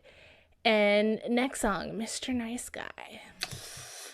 Yes, this is where the album takes a turn. First three songs, Here He Comes, Party Starter, Switch. They're kind of like up going party club songs. Maybe not club, but yeah, party songs. Well, I have something to say. He had something to say. He blasts out Eminem, Larry Elder, Wendy Williams. I got another 20 mil so I can just walk on by. It's this very personal vendetta song. Clearly, I mean, he's bragged about his celebrity and movies, and how much money his movies have brought in the past. That's nothing new, but I just don't remember him ever like calling anyone out specifically before. No, yeah, I was not ready for diss track Will. Like he said names. Wendy Williams was in here, and I was like, I mean, a lot of celebrities had and have problems with Wendy Williams. So, Mm-hmm. but I think part of me like, I don't know. This song's hard because I like he's a human being, and I'm sure hearing those things, you know, takes a toll on you. Especially someone like Will, who really, again, up until this past year, had been Mr. Nice Guy, Mr. Perfect. Like, couldn't really say much about him. Everything else is speculative about him and Jada, and that's why people, I feel like, latch on to that, because it's like, oh, see, they're not perfect. They're in an open relationship. And that's, like, the only thing people can say about them, that and, like, maybe the gay rumors. But, like, again, those are speculative. But I feel like making this song gives, like, not credibility, but, like, I don't know, it just shows your hand. Like, it shows that you're bothered by all of this stuff instead of just Clearly. not addressing it, you know?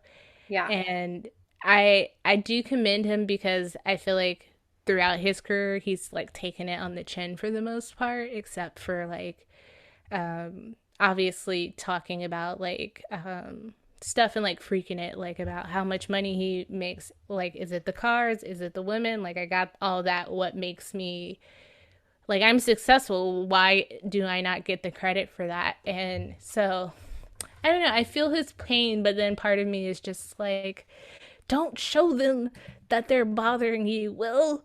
Like, Yes. don't let them have this. Just lay them by.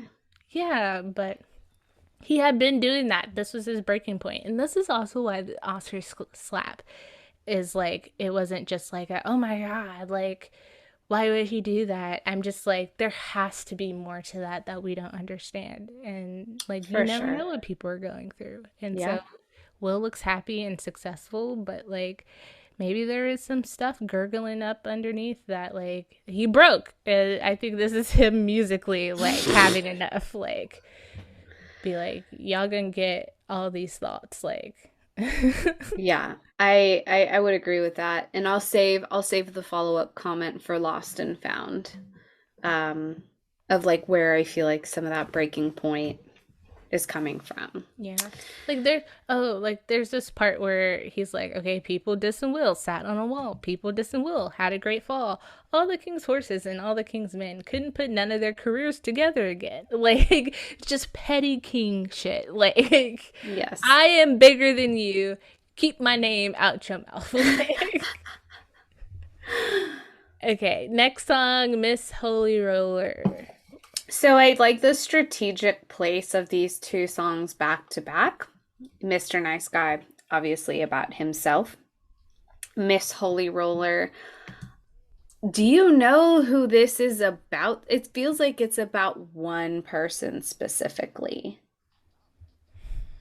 I don't know. I don't know either, and hopefully maybe our listeners could be able to shed some light. But lyrics, I think, are clever enough and can be relatable even till today. It reminds me of those, like, the very niche Christian influencers that you see on, like, TikTok and Instagram, who, like, preach about world peace and Jesus, but then they have this other side where they, like, will troll other people's publicly, or, like, about some, like, yeah, like, anti-vax, like, alt-right QAnon shit, and you're like, where the fuck did that come from? But they think that just because they, like, praise Jesus, that they have some kind of higher power, that they're better than everyone else. So I feel like in that sense, the song can still be kind of relatable. But for me, the song is still a pass, because it just feels like a very abrupt change of pace. Yeah. And he was like, where was Jesus? I'm gonna maim the line, but it was like, he was keeping me from killing you. I was like, what? So, and then there was the interlude, which I thought was interesting. He brings up 9/11 and the Crusades. Like, I see where he's coming from. All of those acts were committed within the name of God, but that's not probably what God. He's like, I didn't mean that, you know? Like, same thing, like when people fuck up Bible verses, and you see people tweet, like, or making memes of, like, Jesus looking at a phone, and, like, of people taking, like, Bible verses out of context. He's like, that's not what I meant, you know? Like, the line is, oh wait, here. The line is, Where was Jesus when every weekend a new man was living with you? Oh, wait, he was with me trying to keep me from killing you. Part of me, and it's funny because I was watching Real Housewives of Beverly Hills yesterday, unwinding, and Will's ex-wife Cherie is on there as a friend of, and so I was looking at her and I was like, damn, Cherie is so like attractive and like she's been aging flawlessly and I just love her. Like she seems to like have a good spirit about her. And so I had looked up pictures of them and posted them on Twitter, just like, here's an excuse for me to post Will's ex wife. But, anyways, I feel like this might be about her. I'm actually Oh. reading the lyrics now. And so there's a line and maybe it's not all about her, but some of these things sound like about her because like I do know when she's on Hollywood Exes, she was married to a pastor. And so she is kind of very religious. And I do feel like sometimes when people find religion a little later in life, they get like super heavy and preachy about it and like better than and like Miss Holy Roller is like one of those names that black people will use because those are the people who are like super religious and will spit Bible verses at you and talk about Jesus and the Lord and all this stuff. But like they're not perfect either and they fail to see that and it's like you're not going to get people by being perfect. Like I feel like you reach more people by being imperfect and religious and being like it's okay versus being like this unattainable like perfection thing. Mm. And so maybe this is like about like her like finding Jesus like later in life a little bit and like maybe she was being a little preachy and hard on him as a parent and trying to like spread the good word but not in the most palatable way. But anyways, why I think this could be about Cherie is because he says, where was Jesus when you was greedy, your lawyers was bleeding me, and because they got Ah. divorced. I'm thinking that line's about like her wanting a lot of money in the divorce or something, Yeah. or like the cheating and the betraying. I don't think she cheated on Will. I don't think there was any infidelity there, but that's where I'm like it could be about maybe multiple people or like other things. Mm.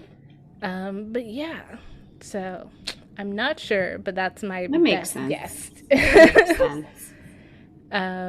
But yeah, okay. So next song, track number 6, is the title track, "Lost and Found." Hmm. This is another vendetta about other artists who have criticized Will for his style of rapping. This was a play for me. I liked it better than Mr. Nice Guy and Miss Holy Roller. And I think that comment that you had made earlier about obviously taking things personally and finding that breaking point, he makes some pretty decent points, like just because I'm clean or choose not to, incorporate things about like being on the streets, and having more like hard things in your lyrics, a la like a Snoop Dogg would, or Biggie, Tupac, Jay-Z, whatever. And that it's not fair for people to discredit him as an artist being in the rap game just because his like story background might be a little bit different and his like choice on what he sings about. I understand, I guess, where he's coming from. My favorite lyrics from this song was, "Lost is when you hide behind the freedom of speech while you're sure you're free to do it, but what did it mean to do it? Did you mean to do it? Did you need to do it? Did you take the time to think about the seeds you ruined?" I feel like is a really great thing for people to think about, because people always say like, I can say whatever I want, freedom of speech. It's like, well, are you gonna regret saying that later? Like, what good is saying something like that? going to do? Did you really need to say something like that? So, Yeah, I liked this song. I think the chorus is pretty good, or the hook is really pretty good. The why should I try to sound like y'all sound? That's mm, what's wrong with the rap game right now. Um, which is like a good way of him saying like I'm okay being different. Like I don't have to be hard like you guys and like to be successful. And also his commentary on like rap and like when he spells out like all the things like you would find in a rap video at the time, which is mhm, like, cars with nice rims, models, champagne, jerseys, like, which is like that is absolutely accurate. mhm. So I feel like he has like good points, and it to me it doesn't sound like there's this term called like pick me women more so. Oh yeah. And so there are some things that I actually like have felt like to knowing that this was like a pick me thing and understanding that and be like, oh yeah, I could see the flaw in thinking like that. But like in life, sometimes some people are raised in a way where it's like you do this, you do that, you make good choices, and you'll be rewarded for that. And hell, even religiously, it's like you don't sin, then your life should be great. And I feel like Will has a little bit of that in him. Like, I'm making music that's not going to tarnish these kids that listen to me, that isn't going to like set bad examples for them. And you guys aren't. You guys are making music that is, rotting people's brains in some sense or mindset. And to see where hip hop has gone, I wouldn't say I disagree. I just think that for me, life is like really gray. It's not black and white. And I just think there needs to be balance a lot of times. If you have gangster rap and trap music and all that kind of stuff, we need artists who are gonna talk about things that aren't those things and that are gonna be like fun dance records or fun relationship duets like Ja Rule and Ashanti gave us all throughout the 2000s, and fun songs like that. We need songs that are going to be spiritual and uplifting or make you think. It just has to be balanced, and I feel like Will a lot of time got pushed to the side as if like he wasn't part of that balance, and I think he is. Like, families and kids and people who don't want to listen to that stuff need music like his to listen to. So he very much has a place in hip hop. And on top of that, like at this point, he's like, y'all gonna say my name when you talk about hip hop. And he talks about winning the first hip hop Grammy. Like he's a part of hip hop history.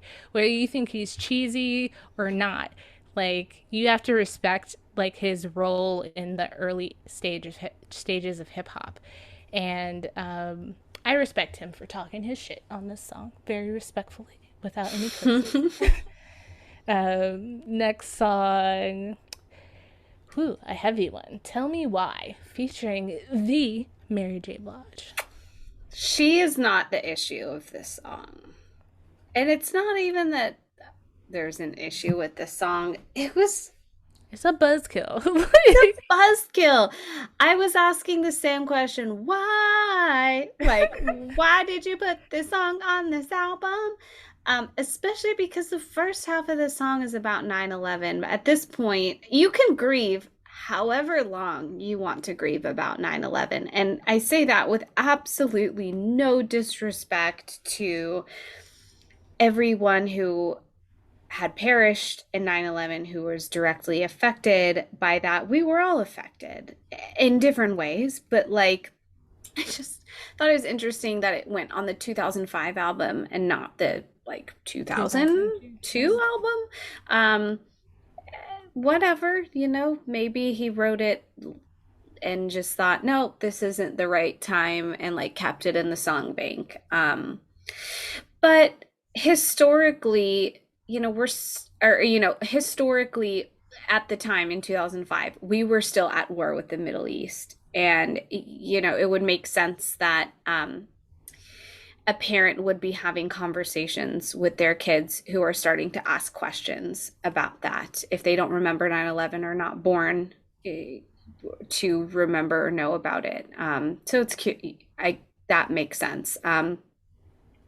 I feel the pain of the song about all like the wrongdoings in the world, from molestations, war, gun, violence, hunger. It's still very applicable to the horrific shit we see all the time with mass shootings and injustices by the police and mistreatment of people of color. And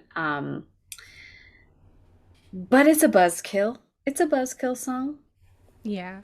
I think the problem with this song, and it's like, it's not the song, it's not a bad song. The subject matter is honorable and great, and Mary J. Blige is great. It's just that it's not what you expect from Will Smith like this Mm. whole time.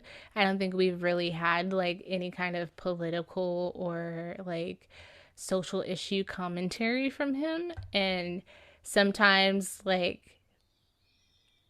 I understand why artists want to do it, because it's like they get hell if they don't. Or sometimes you just mature to an age where you're just like, I need to talk about this. Like, or, why aren't we talking about this enough?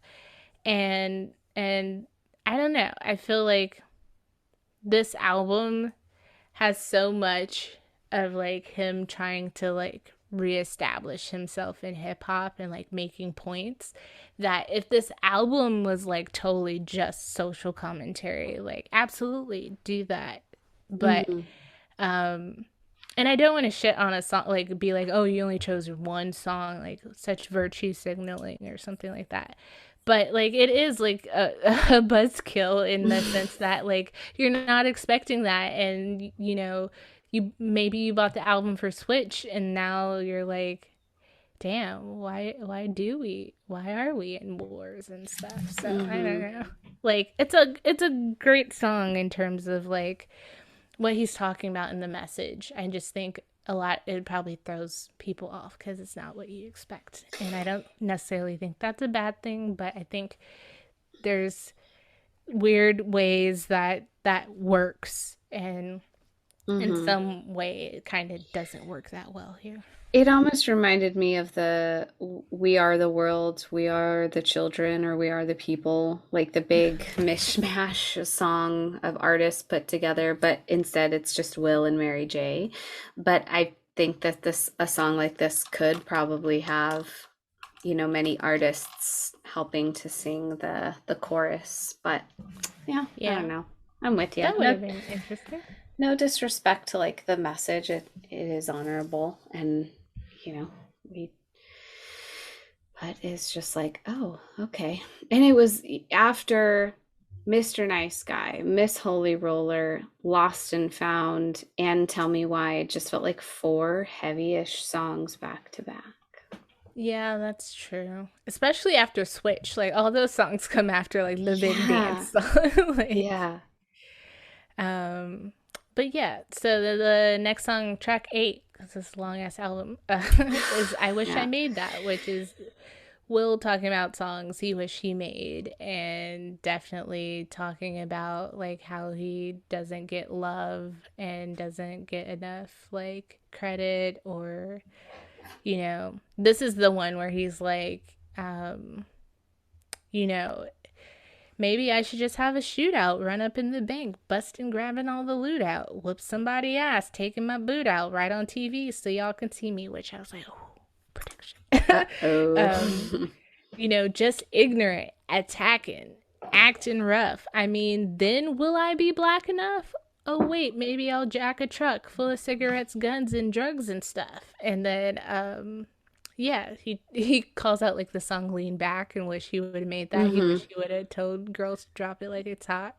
But summertime seems like that's all he got. So I feel for him on this song. I think it's actually a pretty well constructed song about this stuff. So I'll give it that. Like it's a play for me. But part of me, like, I'm just like, ugh. It's like hearing your friend vent about like all their problems and you Mm. can't fix them. You're like, I'm sorry, dude. like, we're giving you some streams in 2022. Like, Yeah, I agree with everything you just said. I don't have any follow up to that. Yeah. Um, Okay. Well, yeah, and the album takes another little turn. Yeah, so like we go down in a bit of a dip. We come back up again with I Wish I Made That and Pump Your Brakes. Is this one featuring Snoop? mm-hmm. Great. This is a repeat. I love the messaging to it. I feel like I need to say this as a phrase more often now, and I just need to tell myself to slow down. It's just like pump your brakes, man. Pump it. You don't say that? I don't, and not enough, clearly.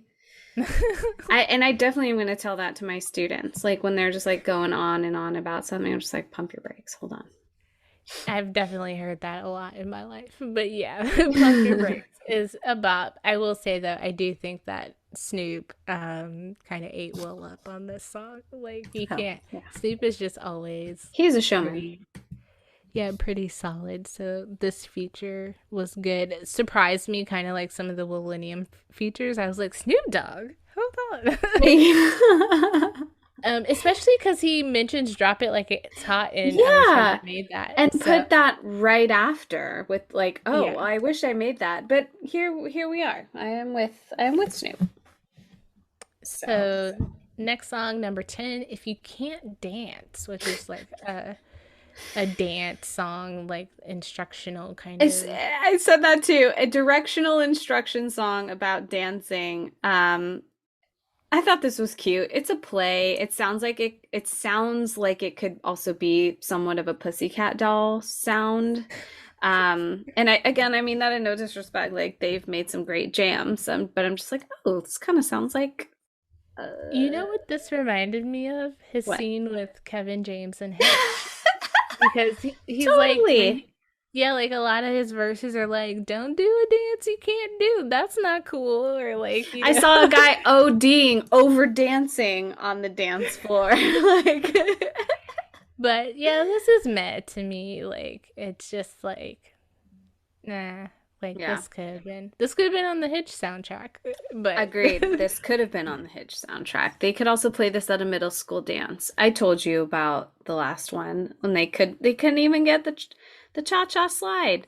They couldn't turn around. They're all just facing in one direction. I'm like, you know, you're supposed to like.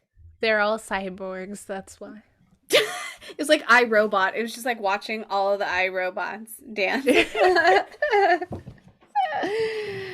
All right, next one, number 11, Could You Love Me? This was the song that I think I messed up with maybe from the last album. Um, this is you just asking a bunch of questions, playing the game. What if? Would you still love me if?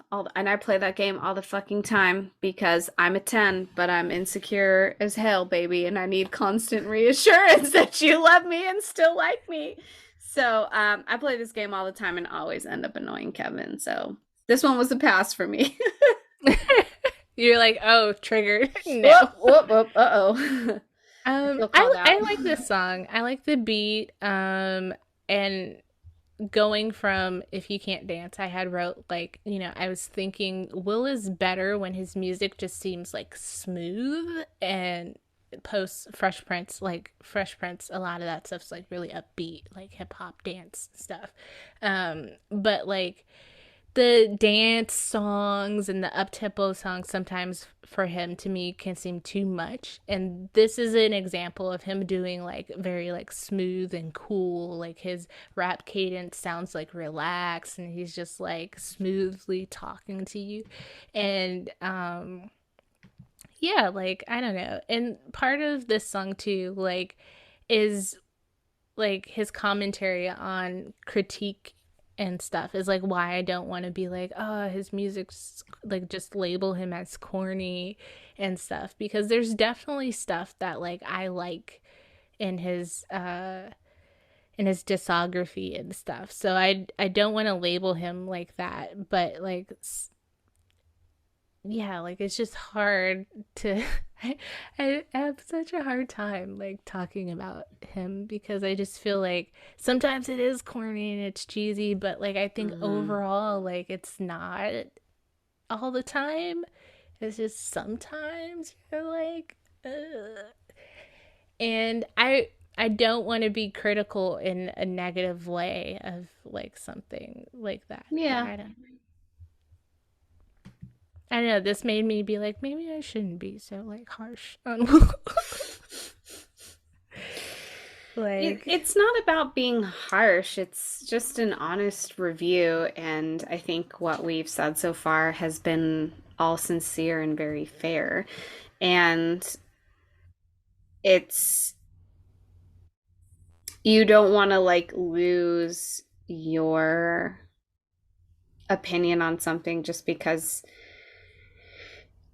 you're like afraid of how it's gonna sound. But I get it. Like I struggle with that too of like, oh, did I say that? Like, did I come across too mean in that in that comment? But yeah. Okay. But the next song I'm confused on, Loretta. Is this a true he's the literal first line of the song is this is based on a true story or this is a true story. But it's so like But is it? wild. You're like, is it? Yeah. Because that's what my note said. I was like, is this true? Is it true? I said the same thing. I was like, this is a true story, but is it? Like I don't remember, and maybe I'm just gonna have to look it up really quickly, but it reminded me a little bit of the Will Smith Dido song where Will Smith, or sorry, not Will Smith, the Eminem and Dido song when yeah. But that's obviously a lot more intense. Yeah, I feel like this is a skip. And to be honest, this is the point of the album where I like was like, okay, because I think I was listening to this at work, and then I was like, I need a break. Like I can't. I need to listen to something else real quick. And so luckily this is on the American version. This is like the third to last song. But yeah, I just it's just so heavy too. Like the beat on this is heavy. Like so I don't know. It's a skip for me. I don't know what else to say. Yeah. Yeah, I agree. I'm also sorry, I'm double tasking and I'm looking up like Loretta, Will Smith, fan, obsessed. And it there may be some actual backing to this, but right now it's on Jazzy Jeff freshprince.com and it's on like a forum topic. So I will look a little bit further into that. But anyways, the next song after this is "Wave 'Em Off," um, a song about just waving off the haters, just wave them off, you know, brush them off. I guess makes sense. I'm starting to lose myself a little bit by just because with how long this album is. And in the scope of things, so I listened to this yesterday on the way to Monterey and Santa Cruz, and it took a little over an hour, which in actuality isn't all that long, but it just felt long.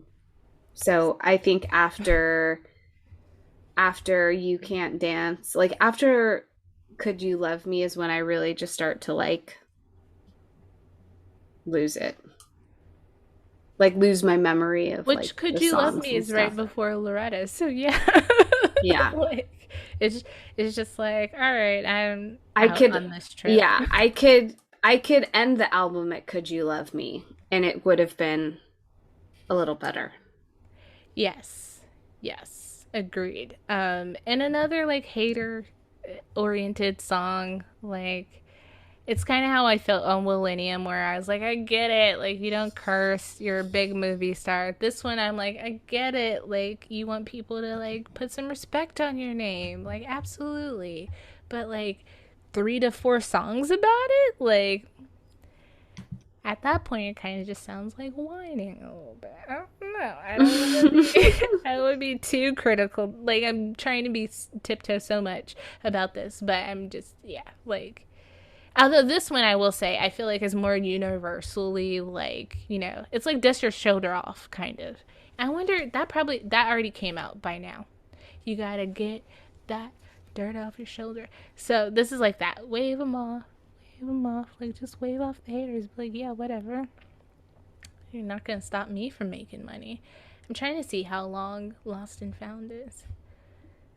Too long. So next song.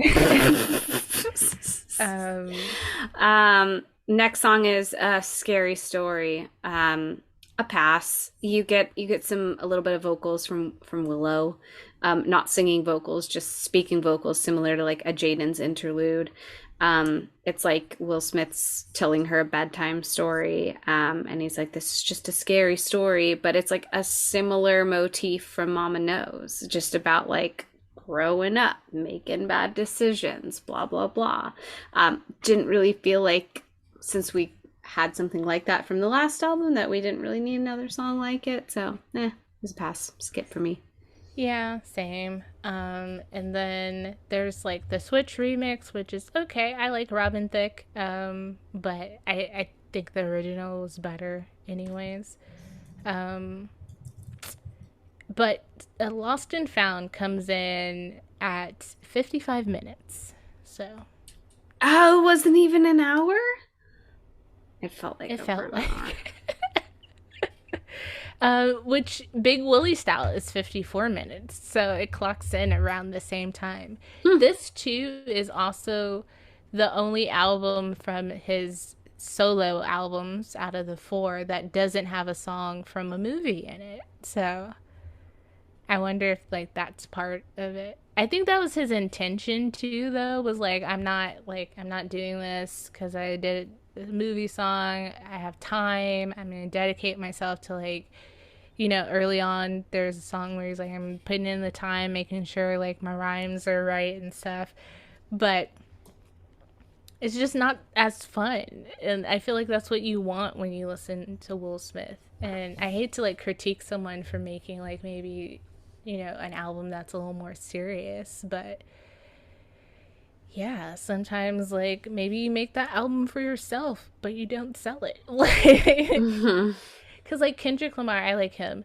His new album, Mr. Morale, great album in terms of like the content and all that stuff. Have I listened to it since the first time I listened to it? No. Like, I don't want to hear that in this like world of COVID and all the things. Like, so I get it, but yeah, you can hold that one. I might come back to that later. But Millennium is an hour and 3 minutes. No shit. So Millennium is. What about this album then? Just like, maybe just because those albums felt like they had more like plays and repeats, and this one for me was just mostly like, yeah. I'm gonna be bold. I'm gonna say I don't have to listen to Lost and Found again besides Switch and Party Starter. Okay. I will give Born to Rain credit. I would actually like play that again for the most part. Like, I wouldn't be amiss to like put that in. Like, if I wind up listening to Big Willie style or Millennium, be like, you know what? Sure, I'll listen to Born to Rain. Lost and Found, it's like the AKA of his discography. Hope you never come around, AKA. And hell, AKA is kind of better. Like, of the 2 bad albums of our seasons, like, or the least faves. If I'd rather go toe to toe, yeah.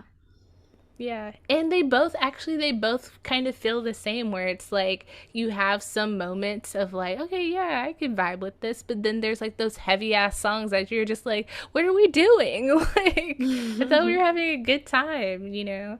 But yeah, okay. And then last but not least, Born to Rain is 53 minutes. So okay, yeah, this one's not atrociously actually long. It just feels like it, which is unfortunate. Any closing thoughts?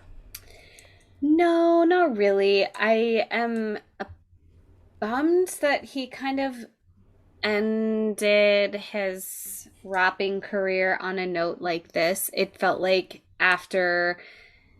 since Born to Rain and Lost and Found only reached like gold status, not platinum status, and like he was continually like not being taken seriously. Um, that I wonder if this just really discouraged him, and Will was just like, all right, I'm done making music, and still just continues to focus on movies after this. After, Lost and Found, we get, I mean, Hitch comes out in 2005. That's why we kept on saying that this could have easily, any couple of these songs could have been on the album, but Pursuit of Happiness is afterwards. I Am Legend, Hancock, 7 Pounds. So we get some like big movies, like pretty heavy big movies after this. And so maybe that's just where his effort was going to. And then his kids starting to grow up, become older. Um, so I don't know. I Yeah. hope that he wasn't like too discouraged with it, but it's kind of a bummer. You said it earlier that like you kind of almost wish that he could have just like rode the high of Millennium and just like peaked there. Yeah. I it makes me wonder, like, for musicians, and I don't understand this because I'm not one, but it makes me wonder, like, at what point, like, I feel like his intention with making this album is different than the other ones. You know, the other ones were like these highs and these good times and fun and stuff, and this one's less fun. And I like at like when musicians make music and they're trying to prove something, sometimes that isn't a recipe for success. Sometimes it is because they're like hungry for something. But like I just feel like even though he felt like he had something to prove, he really didn't. And I feel like going back to be like, let me show y'all, was like kind of not the best choice. like you just said, like going out on the high. But I'm Mhm. just talking to like creatively. Like I would think even if you were bothered by the criticism, just I don't know, just make like another fun album. Like I don't know. Like Yeah. I don't know. Like I just feel like making it's like when I'm upset, which I've been upset very a lot lately. Very petty lately. But like at some point I notice this quicker now, but like at some point you have to realize that like your anger is getting the best of you. That other person that you're mad at probably could give two shits. They're just like, ooh, what's her problem? Like they don't know that they're your problem, you know? Mm. And so maybe Will is bothered by the Eminems and the Wendy Williams of it all, and he's calling them out by name, so they definitely know. But it's not torturing them as much as it is you. And so at some point you have to like be like, I can't let this bother me this much because it's not worth it. Because I'm having shitty days and weeks because of this. And you're not.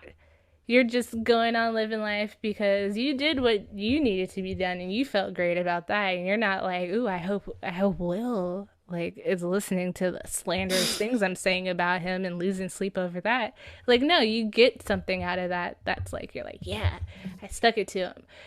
So I don't know. I feel like part of this album was like letting them get the best of him in a sense and taking the fun out of him and like taking what he did best out of it because it's like nah, like here's two dance songs, maybe this third kind of lame one to slide to, but we gonna talk about all this stuff people been saying about me and like why am I not like talked about or why can't I be as big as I was or like lauded anymore. I don't know, but yeah, I don't know, cut that out.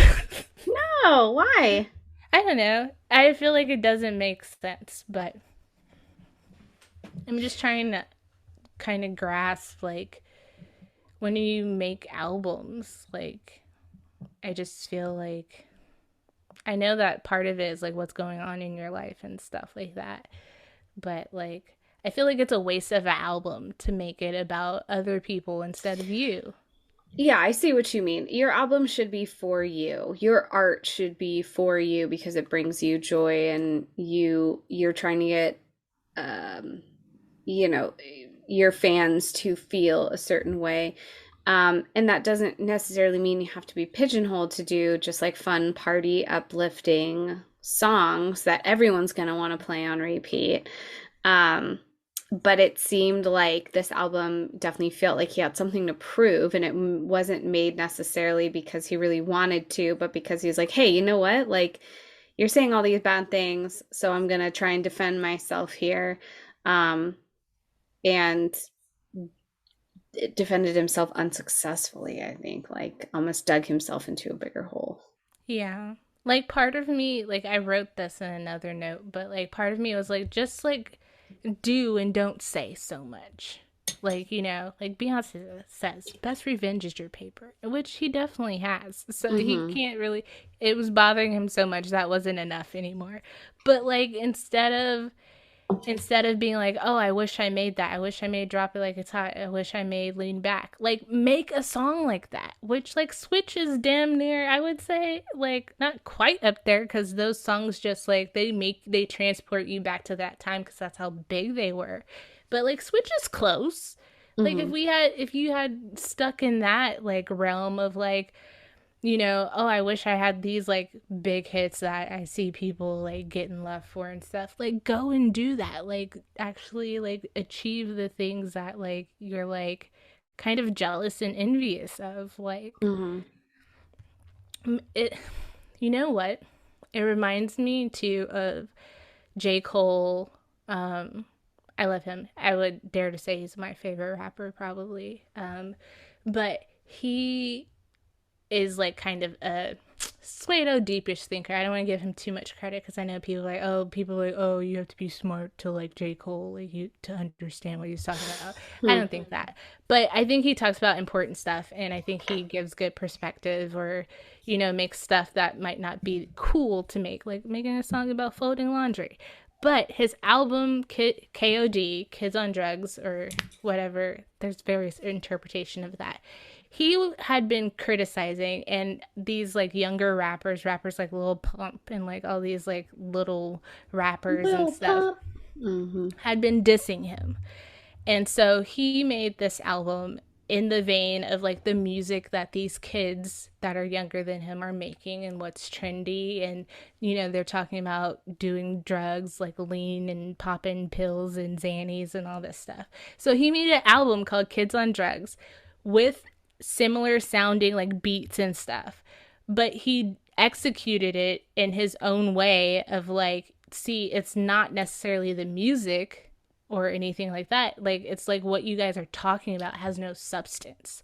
And like, I'm going to make the music you guys make, but make it better in some senses to some people. And so I feel like that could have been dope. Like if Will Smith took like records, not necessarily straight off like records, but got beats like in the vein, which I think Switch is, and like we said with Party Starter and stuff, like got those songs and Will Smith them and be like, see, like it's not just like a hot beat isn't everything. Like, you know, you can say something of substance on a hot beat and it not have it be, and not to trash Lean Back and stuff, because I actually think those are innocent. Like Drop It Like It's Hot is an innocent song. Like Shake That Monkey, maybe we could rethink that. But again, like we need balance. Like you need songs you can twerk to, or you could watch people twerk to, because I can't twerk, but it is a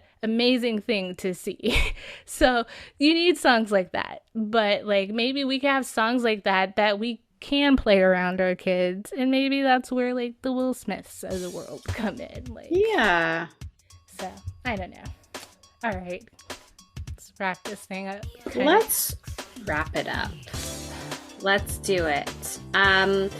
Thanks everyone for sticking around and listening to us chit chat about the end-ish, I guess, of Will's music career. So far, who knows? He may come out of retirement. We don't know.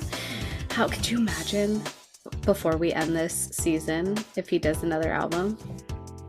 You know what? One thing I did like in quarantine that he was doing on social media was him and Jeff were like playing in his garage and he was rapping, and he still got it. Like I think he's still very much like do an album, but make it fun. Like, Make it fun, please. Have fun with it. Some fun right now. Yeah.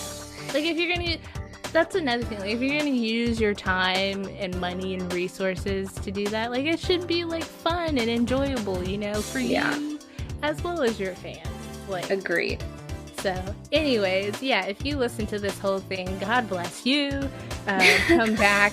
We're still talking about his movies. Probably I Am Legend will be come next. Yeah. this episode. Yeah. And then bonus episode wise, I don't know. I mean, I know we're probably going to talk about his book towards the end of this season. And then maybe if there's more that finally comes out about the Oscars situation, maybe that. Yeah. Maybe him and Jada and their relationship.